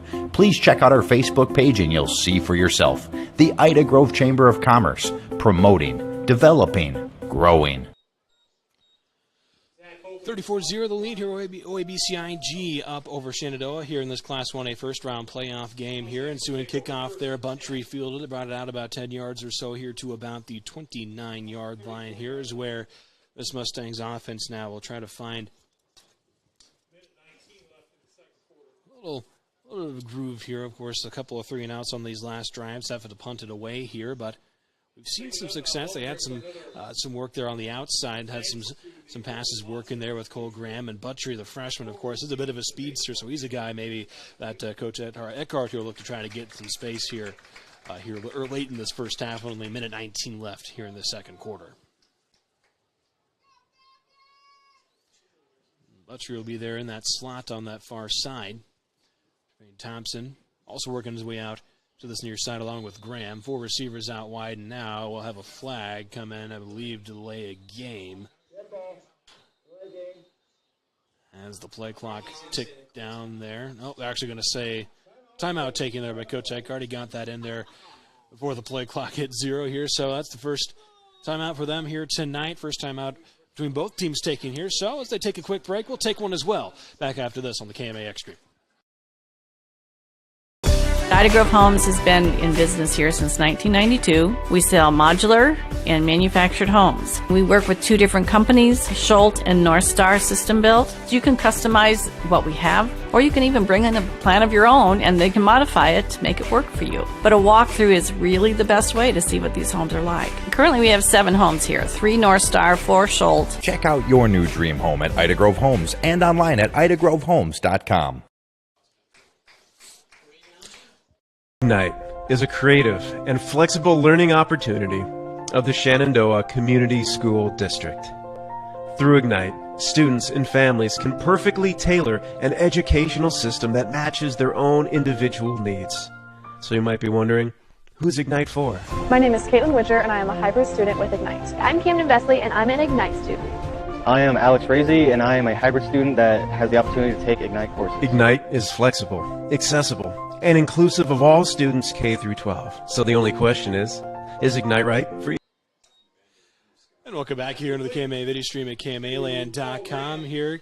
1st and 10, big play there through the air on that one. Joey Rourke was rolling out to his right, hooked up with Cole Graham down the sideline all the way down to about the Falcons' 40-yard line there on that one. Nice pickup there of about 26 yards there through the air on that one. Yeah, that kind of changes your game plan. As you get something moving here back at the Falcons' 40-yard line, now you're looking to score. Just over 40 yards now receiving for Graham after that big catch. Now, receivers out wide. O'Rourke going to keep it here on the ground, lowers that shoulder, and falls forward there for a gain of about 5. So, a little life here for this Mustangs offense here as we get down to a minute left in this first half. And Falcon defense kind of gets caught relaxing here a little bit. Shenandoah is going to go quick. Back to the line here, 4 receivers out wide once more. O'Rourke looking to throw near side. Has Thompson who turns up field. He's going to have the first down and a few more there. That's going to be a pick up of almost 9, maybe 10 there on that one, up to about the 25. Nice job by the Shenandoah Mustangs. Getting to the line quick and getting another snap off. And now O'Rourke rolling near side. This one he's going to have to just chuck it into the dirt there. Didn't have the man he was looking for on that one, so it'll bring up 2nd and 10. Quick 4 plays there for the Mustangs. And now they'll regroup here. 2nd and 10 at the Falcons' 25-yard line here. Let's talk about Cole Graham a little bit here. Junior wide receiver is 2nd in Class 1A in touchdowns, the top 10 in Class 1A in yards per catch. So when he catches it, it's usually a big one. I say he has been that big play threat for the Mustangs this season. And now O'Rourke, little jump pass there, finds Graham on that far side, who cuts it upfield. Going to be a gain of about 8 there before a couple of Falcons, including DeJean as well as Spetman there on the stop. Bring up 3rd and about 3 or so. Nice gain of about 7.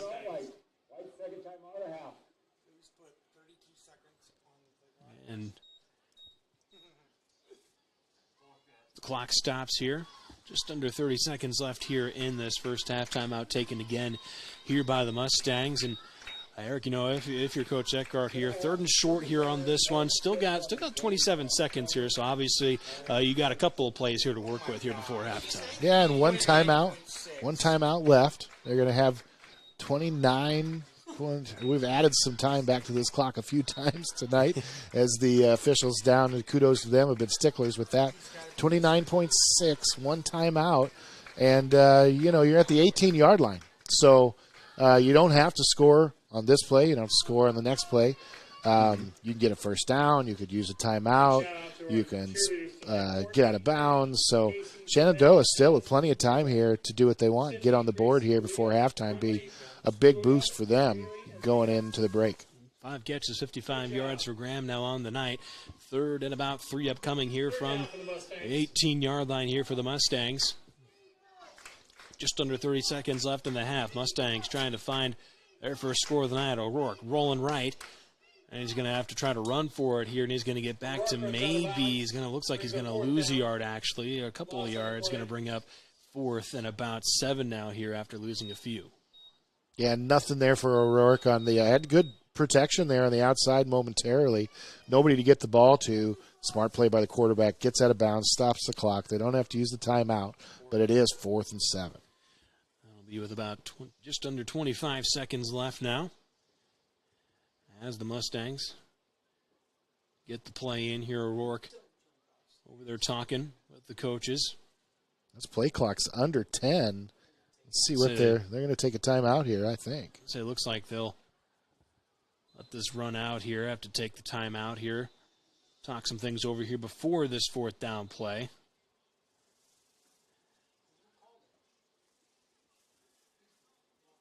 And not 100% sure who called that timeout here. It hasn't been an official signal, it looks like, but nonetheless, we do have a quick stoppage in play here, so we'll step aside here real quick. Back after this on the KMA Xtreme, KMAland.com.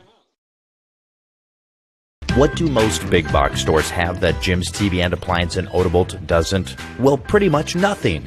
Jim's is part of a nationwide buying group, so his availability of selection and pricing is as good if not better. But that's just the tip. Jim's offers full service like delivery, installation, making sure you understand your new appliance, and he can fix things when needed. Bigger than the big box stores? I'll let you decide. Jim's TV and Appliance at Odebolt, truly serving the area for more than 60 years.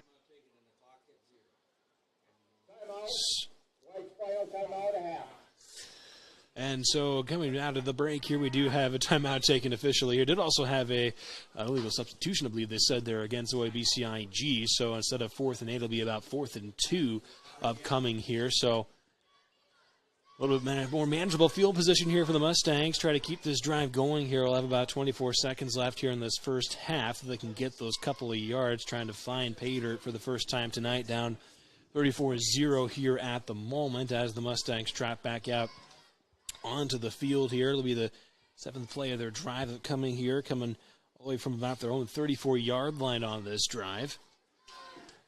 They're looking for guys like Cole Graham. It's been a big play threat for the Mustangs this year. Big penalty on the Falcons there. Takes it all the way to, just makes it 4th and 2, changes everything here from Shenandoah. They did use the one timeout, so no timeouts left for them.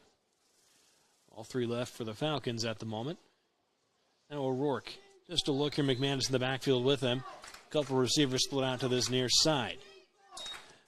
And he's going to look to throw and was looking for Graham there, it looked like, but maybe a little miscommunication on the route there, so it'll fall incomplete with 21 seconds left and bring up a turnover on downs and a first down now coming here for the Falcons offensively at about their own 17-yard line. And with the ball where it's at on the field right now in just 21 seconds, Falcons leading 34-0. I assume we'll get a kneel down here from Coach Allen and head to halftime. Back out here. Cade Spots there in the backfield. He had a big first half. Over 100 yards on 12 carries, 3 touchdowns. And we do have a knee here from Kohler. And with that, they will be able to run that clock to halftime here. So, 1 half down, 1 to go here in this Class 1A first-round playoff matchup here tonight. OABCIG up 34-0 as the team hit the locker. So we'll step aside here real quick, have some halftime thoughts coming up after this here on the KMA video stream, KMAland.com. Hi, I'm Mark Hansen, third-generation dealer here at Rex Chevrolet GMC in Odebolt. We have been family-owned since 1925. Whether you're looking for that new Chevy or GMC or any other vehicle, please give us a call at Rex Chevrolet in Odebolt or look us up online at rexchevrolet.com. Hi, this is Mick at Mark Hansen's Rex Chevrolet GMC in Odebolt. This year we celebrate 100 years of the Chevy truck, and Rex Chevrolet has been selling and servicing these trucks for over 90 of those 100 years. Stop by and see us for your next Chevy or GMC truck.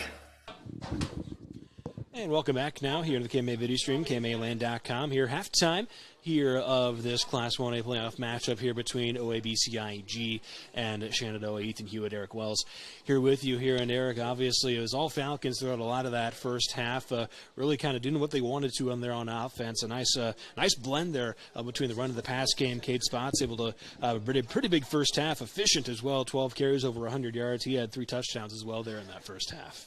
Yeah, I think, coming into this matchup, you just didn't know. Shenandoah has been doing some nice things, really well balanced on offense. It felt like, they were a young team, but up to the challenge here. And Falcons had been beat up without a lot of starters last week. You wondered how healthy they were going to be.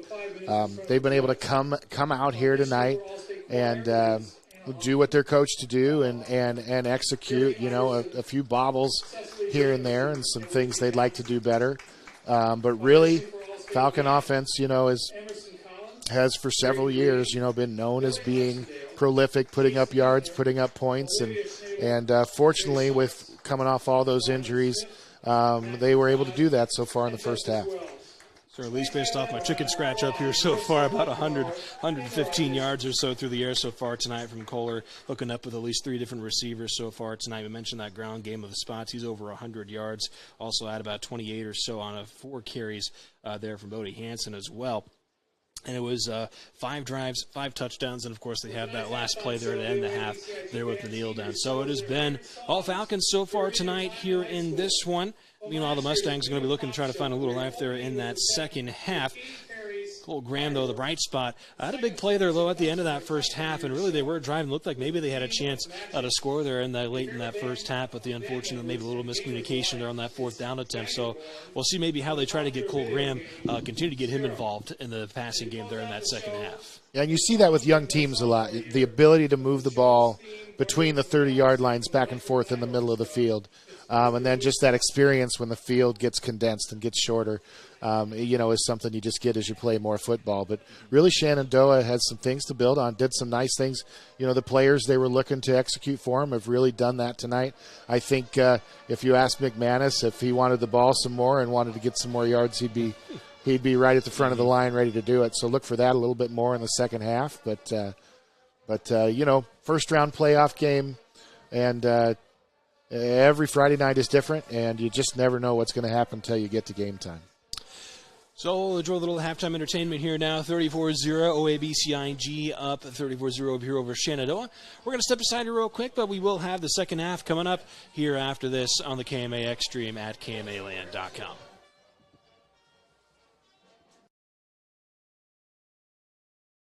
Riley King comes home 10th here in the Class 2A state qualifying meet here in Red Oak.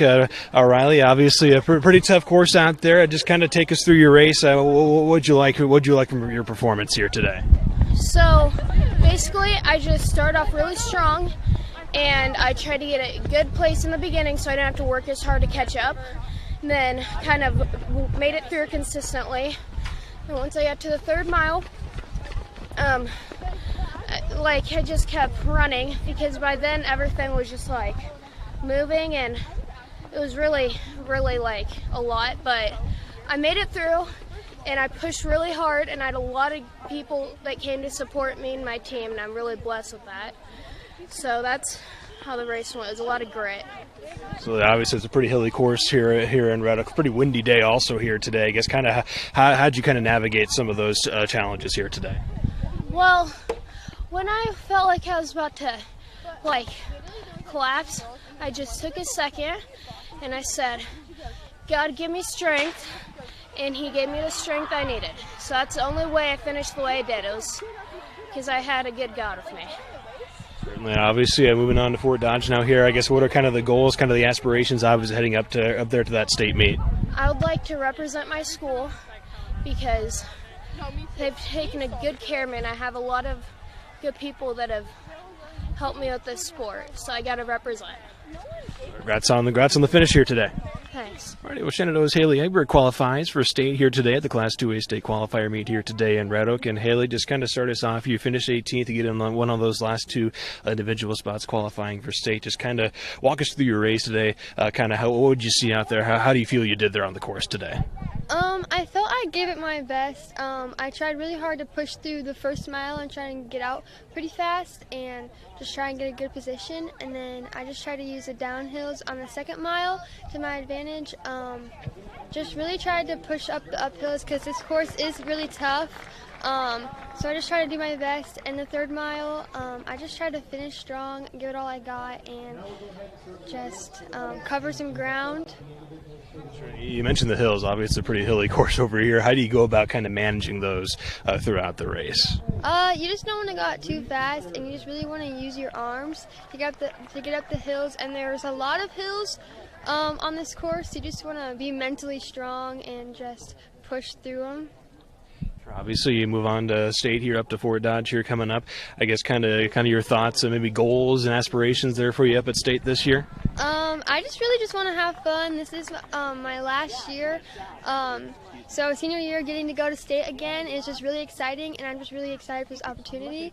And I'm just wanting to go there and do my best and just have fun and hopefully get to take my team with me to support me. And I'm really excited to be able to go.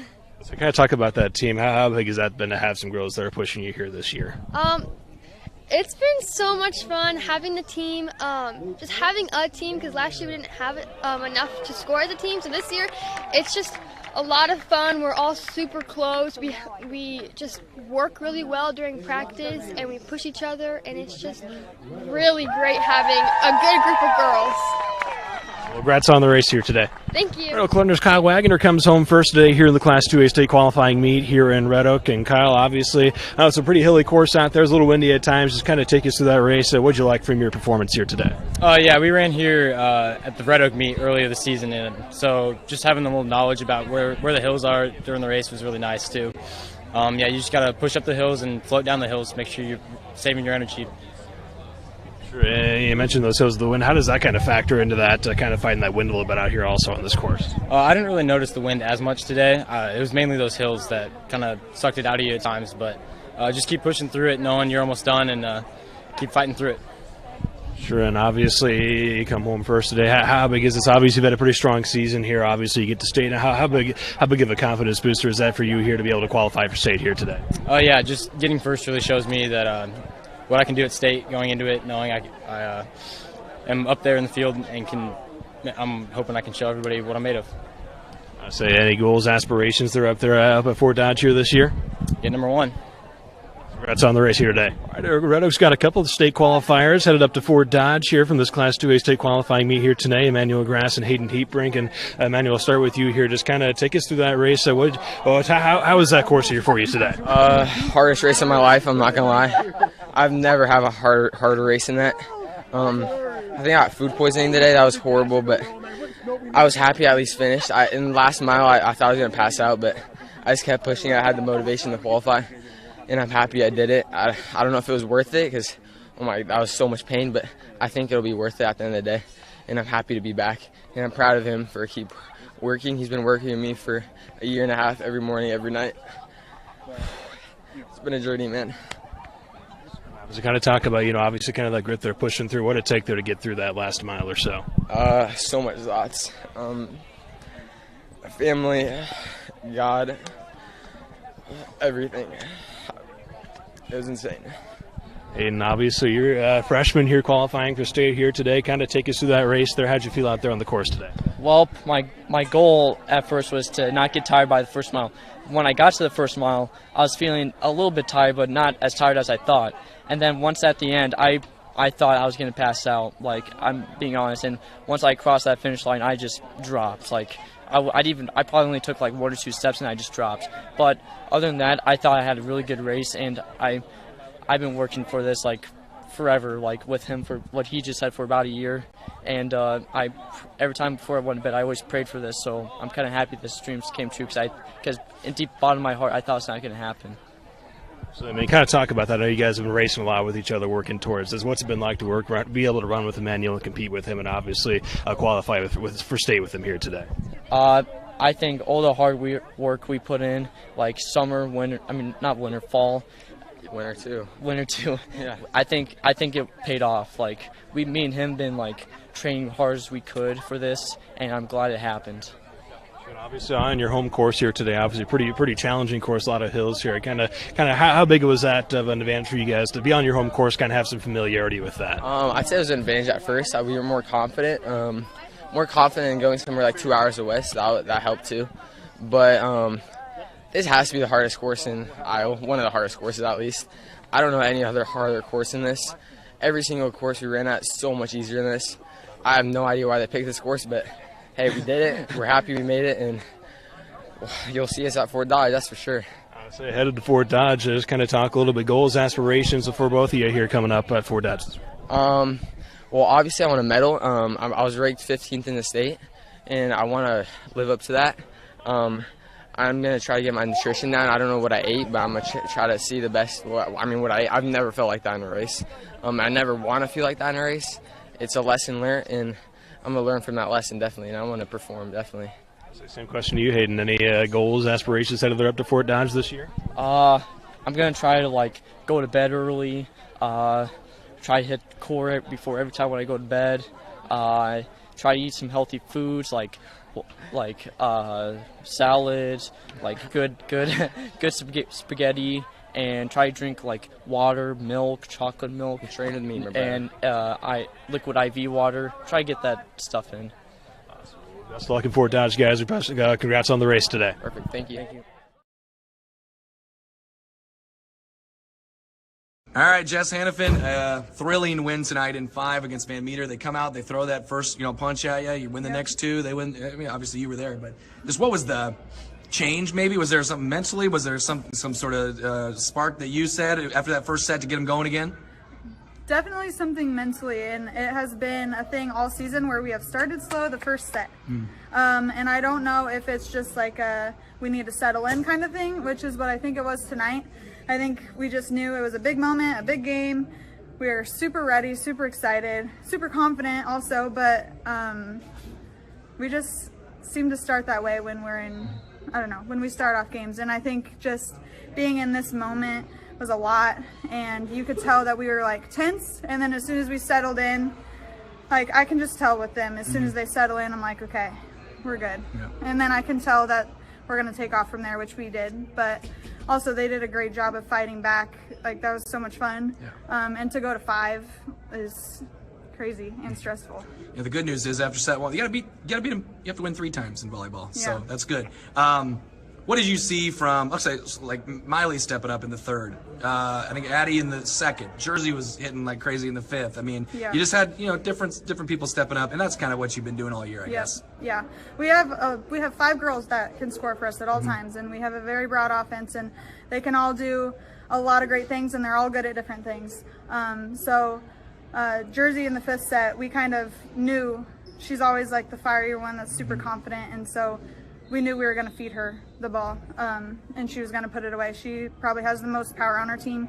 And then when Addie steps up, it's huge, and she can hit any spot on the floor. She's super confident hitting line, cross, rolling, hitting different shots. She's got a big shot selection.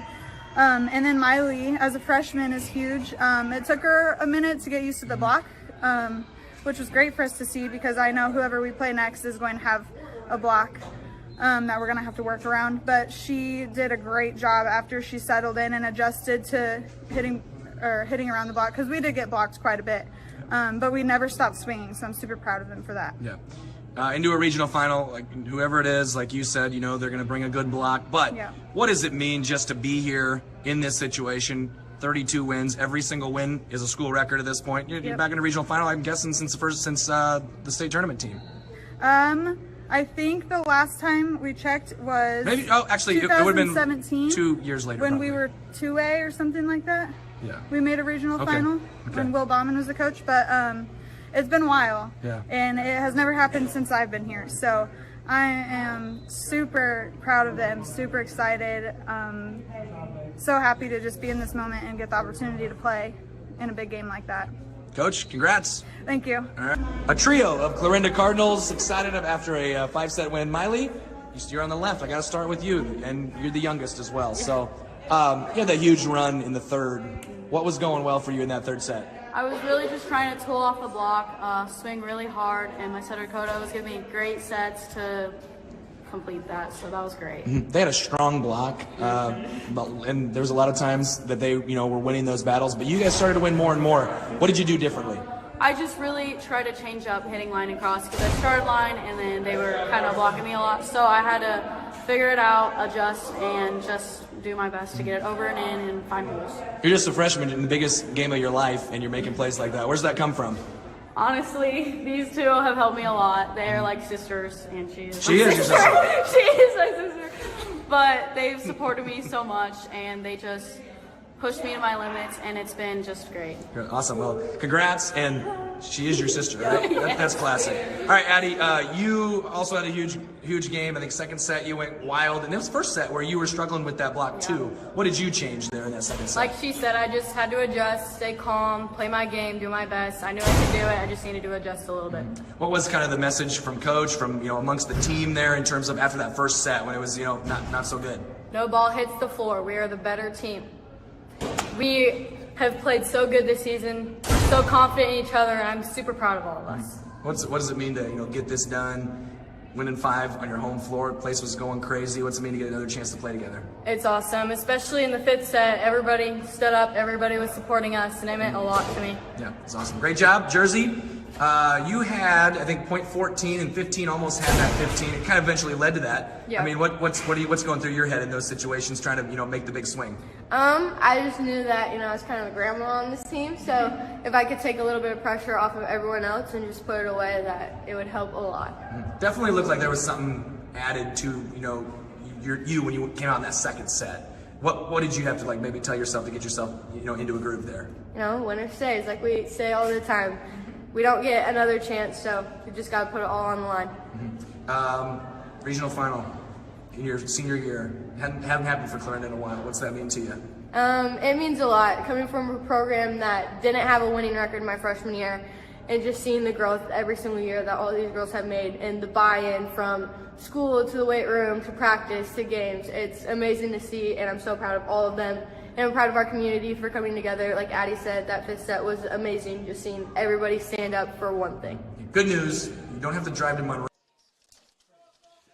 Welcome back now here into Ida Grove, Iowa, here on the KMA video stream at KMAland.com. Ethan Hewitt, Eric Wells here with you as we get set for the second half of action here. This Class 1A first-round playoff matchup here tonight between OABCIG and Shenandoah. The Mustangs started with it offensively there in the first half, so they will get things booted away here to start the second, and it is off.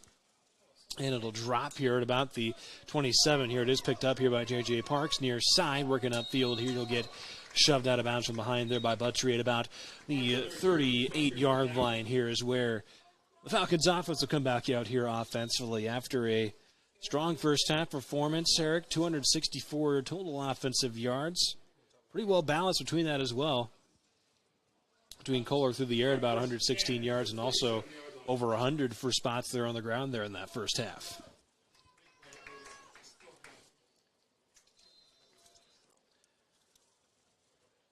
Now 1st and 10 here from about 37-yard line here is where the Falcons will start with it offensively here. And this is a quick pass to Parks over left side. Had a screen pass there. He's going to take it for the first down a little more. That's going to be a gain there of about 13 on that one.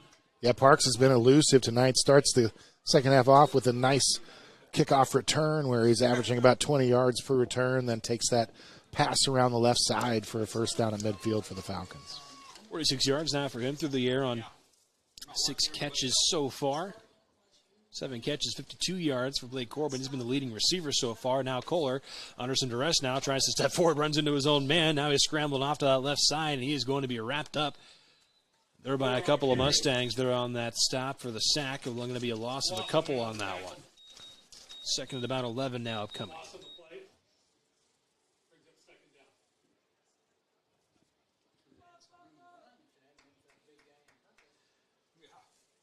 Kohler 11 of 17 there in that first half. 16 yards through the air. Mentioned Corbin is top target in that first half. Now he's going to drop back, look to throw once more here. Has some time. Now he has his man wide open here. Here comes Jack Gilbert down the sideline. It's a foot race inside the 15. Throws a little stiff arm in into the end zone. Goes Gilbert from 49 yards out. Or excuse me, 51 yards out actually, the throw and catch there. And Gilbert doing a lot of work after the catch there on that one to make it 40-0. Yeah, really just about a 10-yard pass there from Kohler. And then just a race to the pylon. I thought they were going to get him, but Gilbert with some good speed. If he can get the ball out in the open, he's proven he can take it to the house this year and does just that. Kohler back for the extra point. Opening drive of the second half. Falcons pick up where they left off.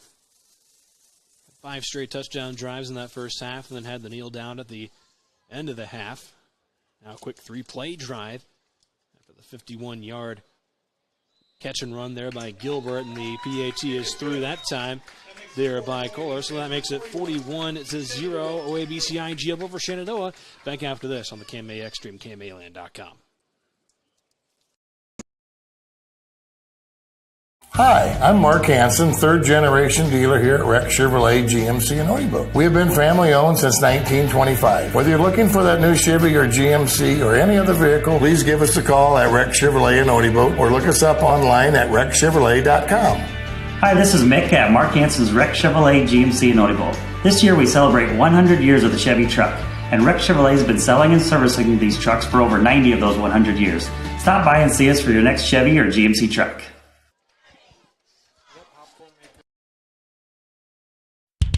Tired of dealing with hard water issues? Unsure of what's in your drinking water? Make the clear choice today by calling Mum Soft Water of Ida Grove, a family-owned and operated small business serving local Ida, Sac, Crawford, Monona, and Woodbury counties. From bottled water to water softening solutions, Mum Soft Water is here to help. Celebrating more than 10 years in business, they welcome you to stop in or call today for all your water needs. Make the clear choice. Mum Soft Water, Ida Grove. Welcome back here to the KMA Extreme, KMAland.com here.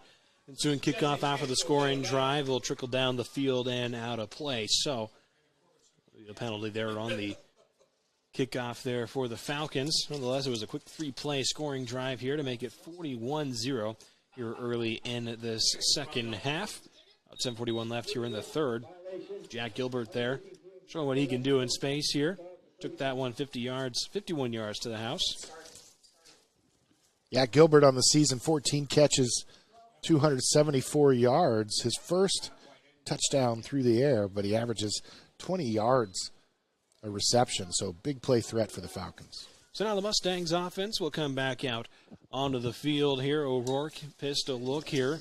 He's going to throw it to Butchery, and that might have been a lateral here, though, and they say it will. So Butchery able to chase it down, though, and fall on it. It'll be a loss of a few yards on that one. Lateral pass.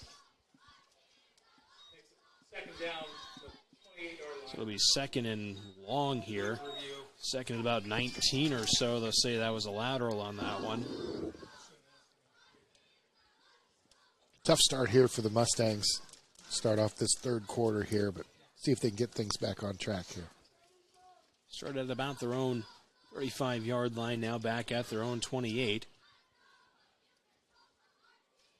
Second down, O'Rourke pulls it, looks to throw, and had Graham there for a moment. A nice play there defensively to Miles Chensley. Takes that one down to the turf. Again, we talked earlier, Chesney really his first varsity experience this year, starting at cornerback as a senior, and has just continued to improve every single game and really has become a playmaker on the outside of that defense for the Falcons.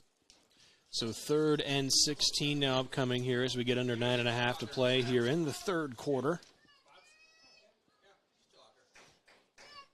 3rd and about 16 here for the Mustangs on their opening drive of this second half.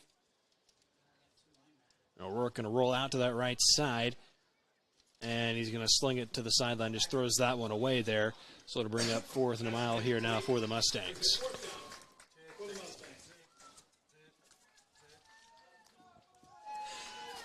And they will bring the punt team out onto the field here. Clock will continue to roll, of course, with the current advantage here, 41-0 at the moment. O'Rourke will get set to boot this one away here.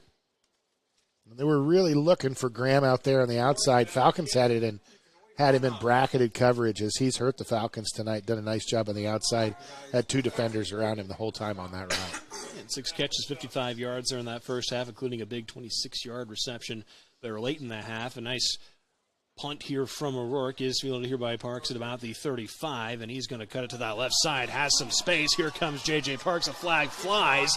Parks, just the punter to beat, and he will fall and be brought down here at about the 15-yard line. There is a flag all the way back here, though, at about the Falcons' 46-yard line. Looked like a couple of flags came in, actually, there on that one. We'll get the call here. Nonetheless, it was a big return there from Parks. Usually a flag on the field and a return that big means it's probably coming back, and it is. And as they like to say here in OABCIG, there's mustard on the lettuce when they throw a flag. Drives me crazy, but I've learned to love it. Now with 8:12 here, get the official ruling here in this third quarter from the officials. And the Falcons are walking backwards here. It is a holding against the Falcons. So we'll have first down here. I believe it should be right around their own 33-yard line. Here's where they'll spot it.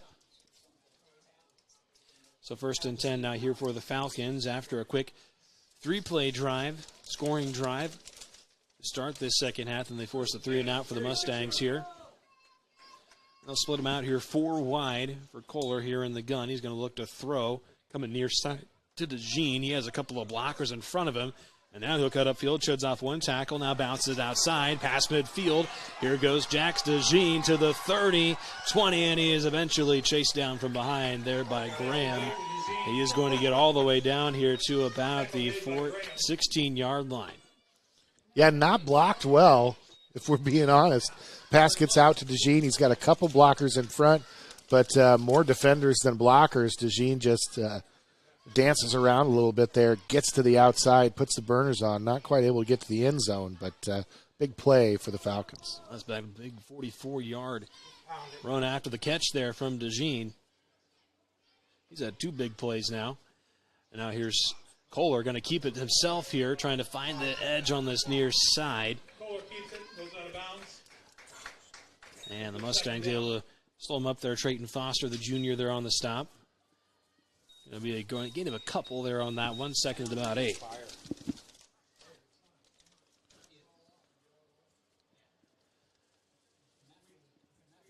Second down here. Kohler has run a couple of times so far in this one.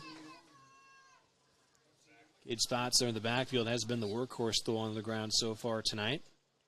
He eclipsed the century mark in that first half, and this time they're going to give it to him. Up the middle, bounces off an initial tackle, and he's finally tripped up there from behind. But it's still going to be a gain here. Just shy of the first down, it looks like. It'll be 3rd and 1 there after a gain of about 7. Nice run there by Spots. Had some tacklers right at his ankles. Pretty much the whole run, was able to fight through those and get a nice gain, short 3rd down here. 6:20 left down here in the third. To be trips off the left side here for Kohler. He's going to roll to this near side now, looking to throw to the corner of the end zone. DeJean hauls it in, gets the toe drag on the boundary, makes it 47-0 OABCIG. And inside the 10-yard line, Falcons have been running that exact play all year long. Inside the 10, little rollout to the right by Kohler. Get DeJean one-on-one on the outside. He runs that little out to the boundary. And Falcons have been successful on that several times this year. It's been a go-to play for them. Just shy of 80 yards now through the air. His first touchdown catch of the night here.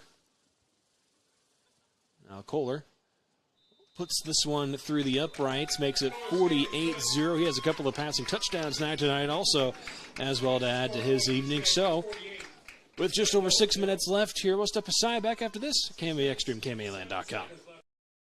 With over 22 counties in our membership area, we know sometimes you can't get to North Star Community Credit Union location in person. Our convenient mobile app allows you to access your account information from anywhere. You can deposit checks and even transfer funds to and from other financial institutions. Download the app for free for Apple and Android devices today. Rather talk to a person? No problem. Stop into any of our locations in Cherokee, Ida Grove, or Sheldon, and our staff will be there to help. You can also find more information online at nsccu.org. Federally insured by NCUA. Other rates and fees may apply. At Nutrien Ag Solutions in Ida Grove and Battle Creek, their purpose is to grow our world from the ground up. They are the area's leading expert on crop inputs, services, and solutions. After all, they've been here since 1981. Nutrien plays a critical role in feeding the future by helping growers like you maximize yields. Nutrien Ag Solutions of Ida Grove and Battle Creek, moving the agricultural industry forward today and for generations to come.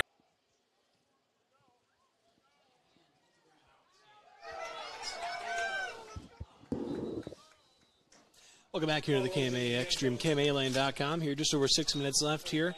This Class 1A, or the third quarter of this Class 1A first round matchup here between OABCIG and Shenandoah. Falcons have a 48-0 lead there, and soon kickoff out for that last scoring drive. Trickles into the end zone for the touchback. So bring it out for the 20 here for the Mustangs. Mustangs next offensive possession here.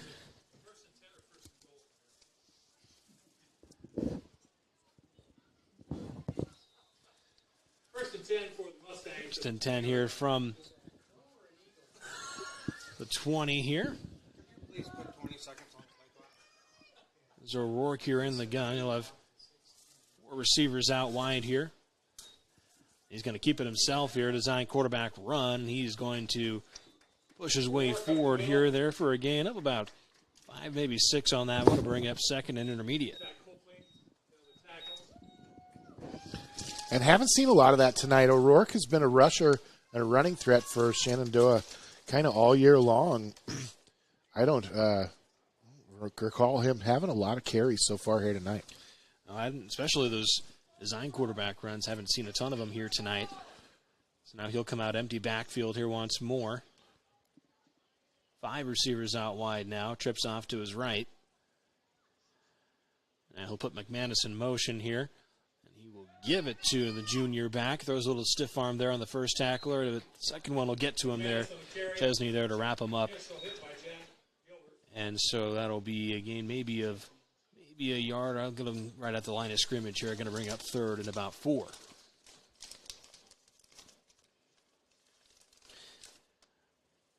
That time McManus gets to the outside, which is not something they've tried to do with him a whole lot tonight. But Falcons right there to meet him. Every time he's touched the ball tonight, there's been somebody there immediately right in front of him. It's been tough running for McManus tonight. And now, a couple receivers to this near side. McManus will be in the backfield here with O'Rourke. 3rd and 4. Play action here. O'Rourke trying to roll out to his right here, and he's going to be wrapped up there in the backfield. Watkins there on the sack there for the Falcons to bring up 4th and 10. Brady Watkins, interesting note, doesn't start in Coach Chizik's defense.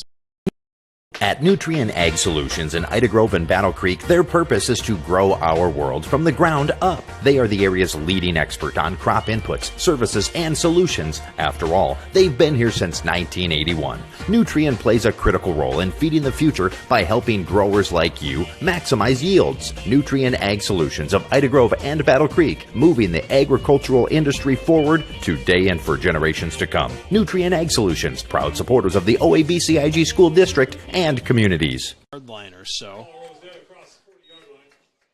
Able to put the Falcons back into their own territory here. Another 3 out for us by this Falcons defense. They have stepped up to answer the call tonight thus far.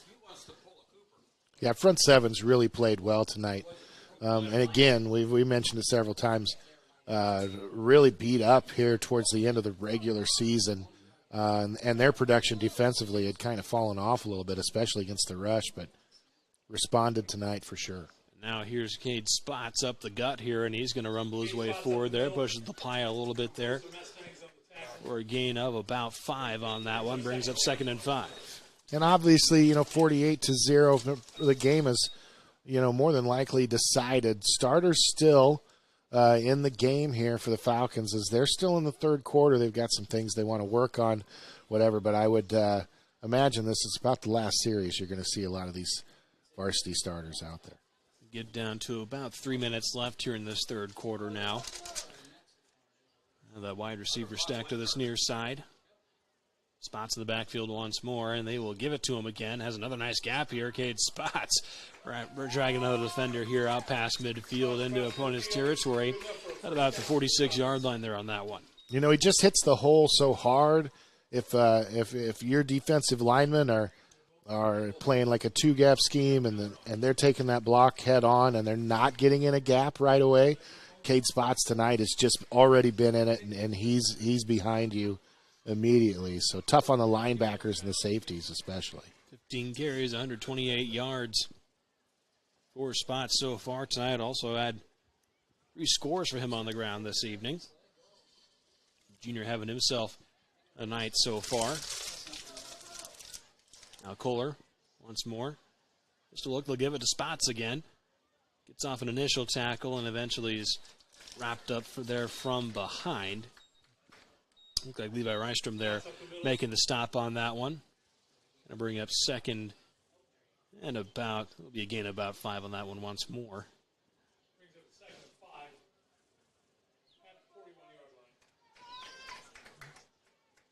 So now we're down to about 1:40 left here in this third as the Falcons get the call in here from the sideline. Spots just over 420 yards on the ground coming into tonight. Already got a little over a fourth of that tonight alone. Now he tries to spin off an initial tackle there, but he is wrapped up around the ankles there by Graham after a gain of a couple. So maybe 1 there, bring up third and about 4. Yeah, important to note, he's been the backup and been rotating series with senior Andrew Parks, who's been the Falcons started the season, the Falcons' primary running backs, and he's been splitting some series with Cade. But Andrew Parks, who sustained an injury a couple weeks ago, they're protecting him a little bit and taking care of him, and so Cade getting a lot of carries tonight. Under a minute now left here in the third. They'll give it to him again. And now Spots has a bit of a gap, and now he's going to try to put on the afterburners here, try to outrun a couple of Mustangs to the end zone, and he does. A 39-yard touchdown run there for Cade Spots, his 4th of the night. And I'll say this about Cade Spots. If you're going to try to pull him down, this is a kid who very rarely misses a weight room session. And that strength shows in that running game through those holes, getting past those linebackers, and then just absolutely refusing to be tackled after he breaks out into the open field. 176 yards now for him on the ground on 18 carries after that last big run, and now Kohler will look to put another one through the uprights here, make it 55-0. And this one is up, and it is true. So, 37 seconds left here in the third. 55-0, your score. OABCIG up over Shenandoah. Hero, step aside. Back after this. KMA Extreme, KMAland.com.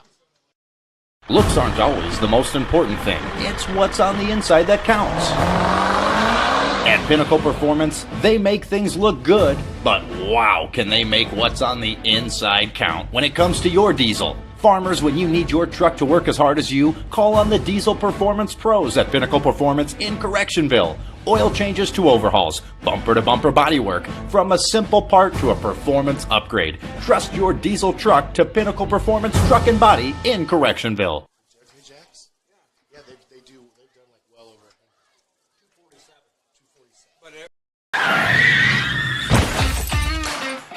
Life always has its bumps along the road. When you're in a bind, give Precision Towing in Ida Grove a call. Precision Towing offers swift, professional, reliable towing, hauling, and wrecker services. Anytime, anywhere, day or night, rain or shine. Trust the professional. Welcome back to the KMA Extreme here. A little line drive kick here down the field. Here it is, fielded by the Mustangs. Being hit there immediately. And that one was Carter Sells, the freshman who fielded that one for the Mustangs. At about their own 35-yard line here is where they'll have 1st and 10 here. The clock will roll here. I believe we might get to the end of the third here before we have a play here for the Mustangs. Yeah, I think Shenandoah is just content to let that clock run out and head to the fourth quarter. That is what they're going to do here as we get to 0 here at the end of the third. OABCIG has been all Falcons so far tonight here in this Class 1A first-round playoff matchup here tonight. Top-seeded Falcons up 55-0 over the Mustangs here in this one. As we get set for the fourth quarter, back after this, KMA Extreme, KMAland.com. At Quad County Corn Processors in Galva, we want your corn, and you want the best price. We can both win. We strive to give you multiple marketing tools for your toolbox by offering a variety of contracting options, including basis, minimum price, HTAs, bonus premiums, and accumulators. You work hard for each bushel, and we work hard to give you every penny you deserve at Quad County Corn Processors in Galva, partnering with farmers to fuel the nation. There may not be a word more fitting than complete when it comes to Reese Auto Parts and Service of Odebolt. Not only do they have all the necessary CarQuest parts for your vehicles, they service them too. Cars, SUVs, and trucks, including heavy duty, plus towing services. 46 years of experience with 4 generations of Reese family hard work and dedication to your ultimate satisfaction. Fair, friendly, family service at Reese Auto Parts and Service in Odebolt.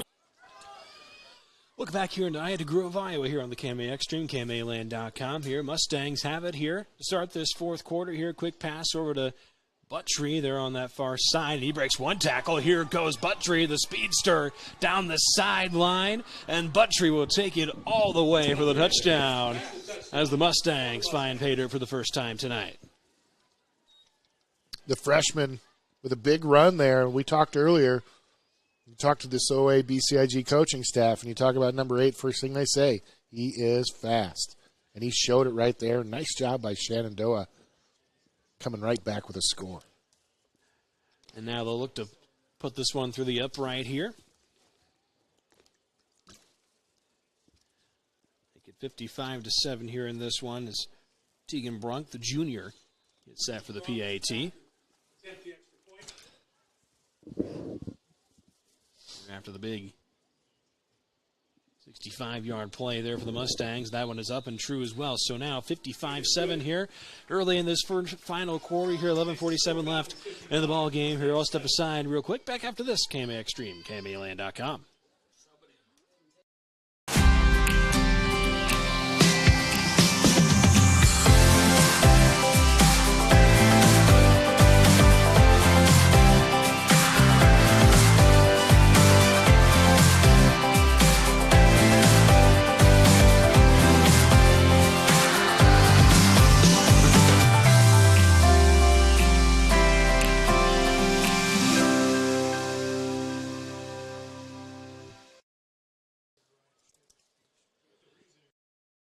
As you cruise through downtown Odebolt, Iowa, you'll find Swanson Insurance and Real Estate.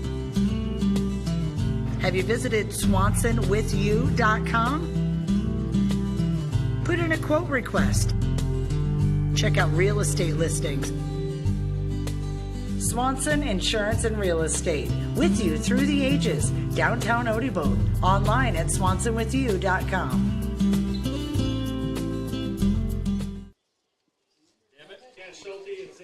Welcome back here in Ida Grove, Iowa, here on the KMAX stream, KMAland.com. You and Eric Wells here with you as we got about 11:47 left here in this ball game here for kickoff here from the Mustangs. Sprung gets it off here after the scoring drive. It is now brought up here past the 40, screaming up this near sideline.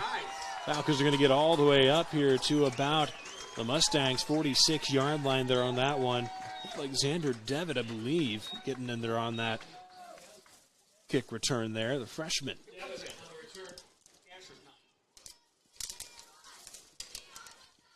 Yeah, some exciting plays here, back-to-back.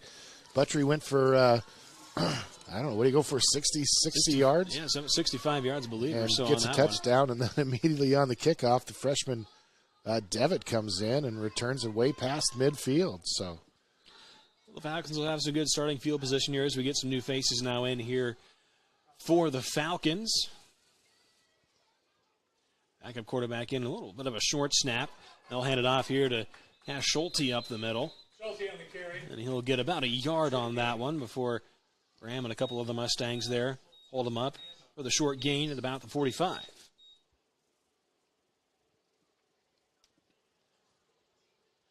Falcons fight their way through a tough district, a lot like Shenandoah did this year. And so Falcons didn't have a ton of opportunities to play a lot of substitutions this year. So this is going to be some important varsity action for a lot of these reserve players here. Freshman Blake Patero also in at quarterback now for the Falcons, and this time again they'll give it to Schulte, and he's going to be wrapped up again after a short gain of about a yard or so. Laughlin, the linebacker, one of the first Mustangs, they're on that stop. He's up 3rd and 8 now here. So we get to 10 minutes left here in the ball game.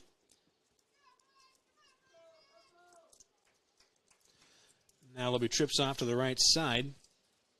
Here for Patera and the gun. Has Schulte in the backfield with him. He's going to roll out to the right side here, looking to throw under some duress, and he is going to be wrapped up and thrown down at about the 45-yard line back in Falcons territory. Big sack there. And we mentioned the first varsity action for a lot of these players. Now Falcons are going to have to put the punt team out, and that's usually not something you do a lot of substitutions on. So a lot of those varsity starters had their helmets off, were kind of down the field watching the junior varsity work, and now they ought to throw their helmets back on and come out and punt the football. Jax DeJean here will get set to boot this one away. I believe it's Hayden Roush there back to return this one. It's a good punt here from DeJean. It's going to bounce here at about the 15, and special teams able to get down there quickly there on that one and down it here at about the 2-yard line. So the Mustangs will be pinned deep here on their next drive. A 53-yard punt there for Jax DeJean. Will improve his average a little bit.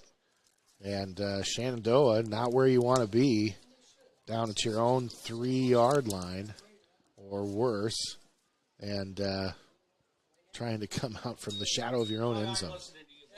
Had a big play on that last drive, about a 65-yard score. Gabe Buttrey took that screen pass to the house, showing off the wheels on the sideline. Now they'll have about 3 yards of cushion here outside of their own goal line here as we get to about 8.5 left here in this ball game. Yeah, Buttrey is fast as he gets a little more experience, a little bigger, a little stronger. He's going to be a good player out there for the Mustangs. Rourke here now standing in his own end zone. And the gun here with McManus in the backfield with him, 4 receivers out wide. Rourke will hand it off here to McManus, and he's able to get out about to the line of scrimmage or so. So it'll bring up 2nd and 10 now here after no gain on that one. Neubauer on the tackle. As Buttrey checks out here. 7:45 left in this one here. 2nd and 10. About their own 3 now here for the Mustangs. McManus there in the backfield with O'Rourke. 4 out wide once more here for the Mustangs.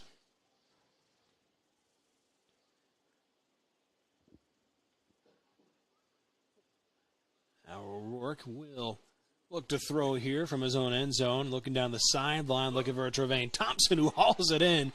Nearly stayed on his feet there for a moment, but he'll stumble down here at about the 42-yard line. Big play through the air. About 39 on that one. Yeah, all the way out to the 42. Great catch. Really into double coverage. And don't forget the throw by O'Rourke. Really put it right where it needed to be. And good job by Trey to go up and get it. Digs Shenandoah out of a deep hole there. Say plenty of breathing room now here at about their own 43-yard line. Give them a play of about 40 there on that one. 4 receivers out wide once more here for O'Rourke. And we'll have a false start there against Mustang. Got the pink flag flying out there. I don't know what that's all about. Must probably had a pink out game or something last week or whatever, and forgot to swap it back out for the yellow one for the playoffs. But we'll allow it. Bring up 1st and 15 after the false start penalty there for the Mustangs. They'll spread them out 4 wide once more now. O'Rourke here in the gun, quick pass, looking for Roush. Has him near side. Roush makes one man miss, but then flock of Falcons there for the stop there at about the line of scrimmage to bring up 2nd and 15. You know that official spent all night saying, please don't make me throw my flag. Please don't make me throw my flag. And finally, he gets almost to the 4th quarter, gets through half the 4th quarter. He's got to bring out the pink flag, and it's all right. So now 2nd and 15 here for the Mustangs here. A couple receivers will be split out to this near side. Buttrey in the slot. Single receiver split way out wide on the far side. O'Rourke. Just a look here. McManus behind him here, and he's going to pull it here, looking to float it over the top, looking for Graham, and it's a little short and intercepted here by the Falcons. Will be brought back here to about the 35-yard line here. Even Skirvin there, the sophomore there on the interception.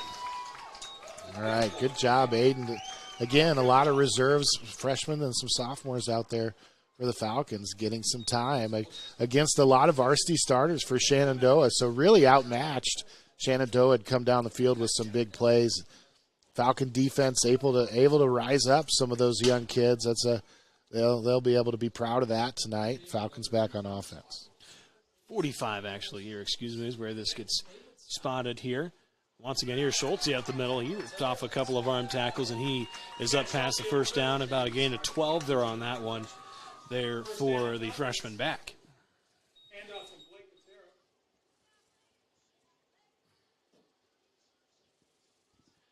So we get down to 4.5 minutes left here in this one. OABCIG have been in control of much of this ball game. Four receivers out wide now.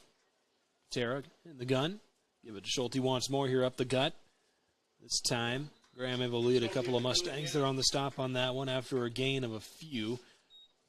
Up to about the Mustangs' 30-yard line here, 2nd and 7.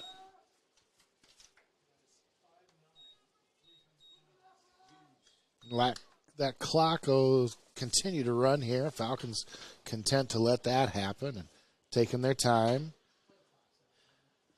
Falcons on the verge here, of course, of punching their ticket to the next round here of the postseason.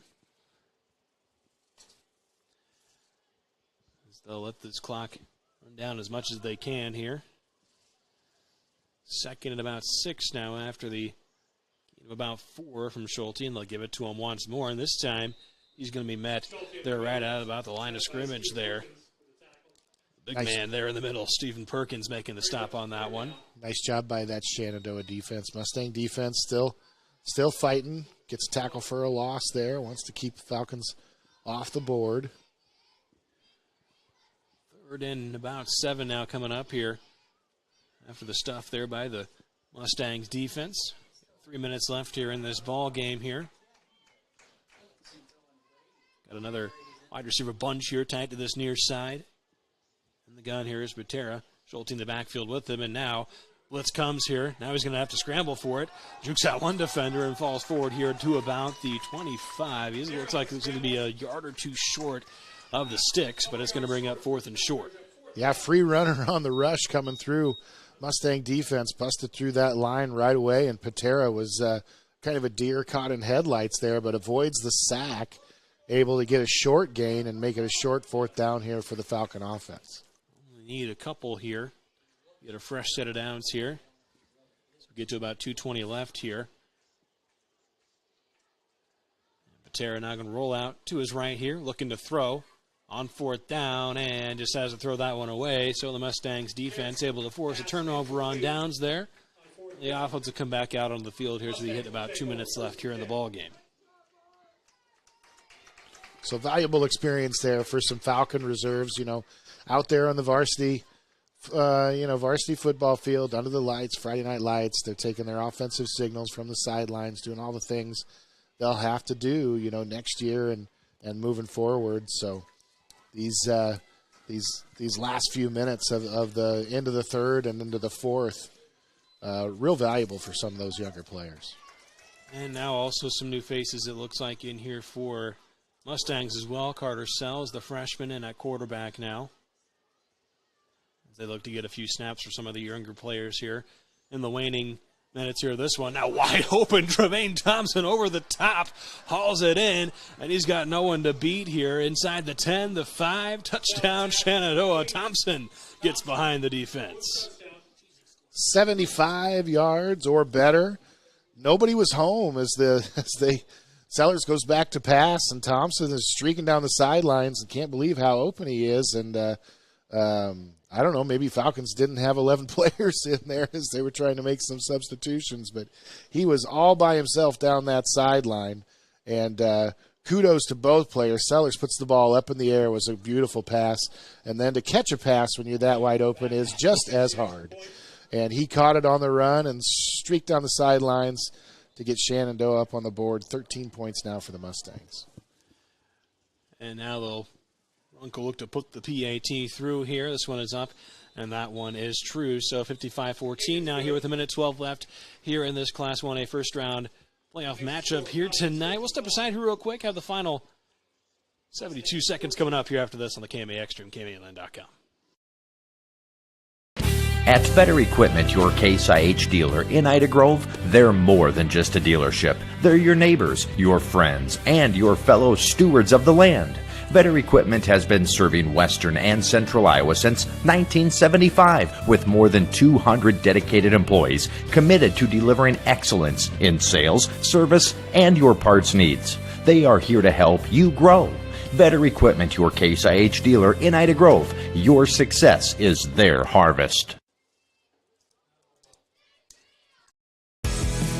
Welcome to Wall of Fame, where style meets customization, specializing in crafting custom clothing and print shirts. We ensure every stitch and every print is of the highest quality, so you get the best clothes every time.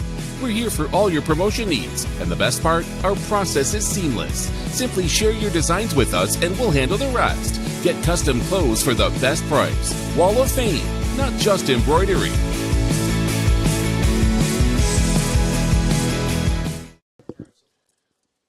Welcome back here into the KMA Extreme, KMAland.com. Little squib kick here from Brunk goes down the sideline and will just trickle out of bounds there on the far side after one play scoring drive there, 75 yards through the air. As Carter Sells is able to hook up with Trevane Thompson there for the Mustangs on that big play. And now after the penalty on the kickoff here, Falcons will get it back here after a turnover on downs on their last drive here at about their own 35-yard line here, as they are just over a minute away here from punching their ticket here to the next round of the postseason. Looks like, I believe they are just going to kneel this one out here. Takes a knee. So they can take a couple more knees here and hit this clock drain here. Falcons will be looking to move to 7-2 on the year. They'll await their opponent next week. Big night for Cade Spots. He had 18 carries, 176 yards, 4 touchdowns on the night before, of course, starters pulled there in that fourth quarter. As the Falcons will get set here to take one more knee here. And they do. So, with that, both teams will head to their sidelines here. The Falcons are going to walk away a 55-14 victory over Shenandoah here tonight, here in this Class 1A first-round matchup here this evening. Mentioned OABCIG moving to 7-2 on the year. They'll await their opponent next week, and meanwhile the Mustangs going to fall to 3-6 to round out their season here tonight. I mentioned the Falcons obviously doing a lot there. Got a lot of good things there offensively tonight, Eric. They're able to put together a pretty strong performance here this evening. Yeah, they did what they were supposed to, what they were coached to do, what they expected to do. That doesn't always happen on the field the way you draw it up. But senior leadership and some nice performances from both some seniors and some underclassmen really came out and handled their business tonight. What you like to do, if you're a number one seed in the first round of the playoffs, that's what you want to do. You don't want to go into the second week, with any question marks or any uncertainties. Falcons can feel good about this win, that they really executed, did the things they wanted to do, and prepare for their opponent for next week. Meanwhile, the Shenandoah Mustangs, their season comes to a close tonight, 3-6 on the season. And they'll take a young team into the offseason and look to rebuild heading into next year. So, from Ida Grove, Iowa, here tonight, that'll do it here for us on the KMA Extreme, KMAland.com. We'll have more on this game and all of our action from around the region here later on tonight at KMAland.com. So, for Eric Wells and all of us here at KMA Sports, this is Ethan Hewitt signing off.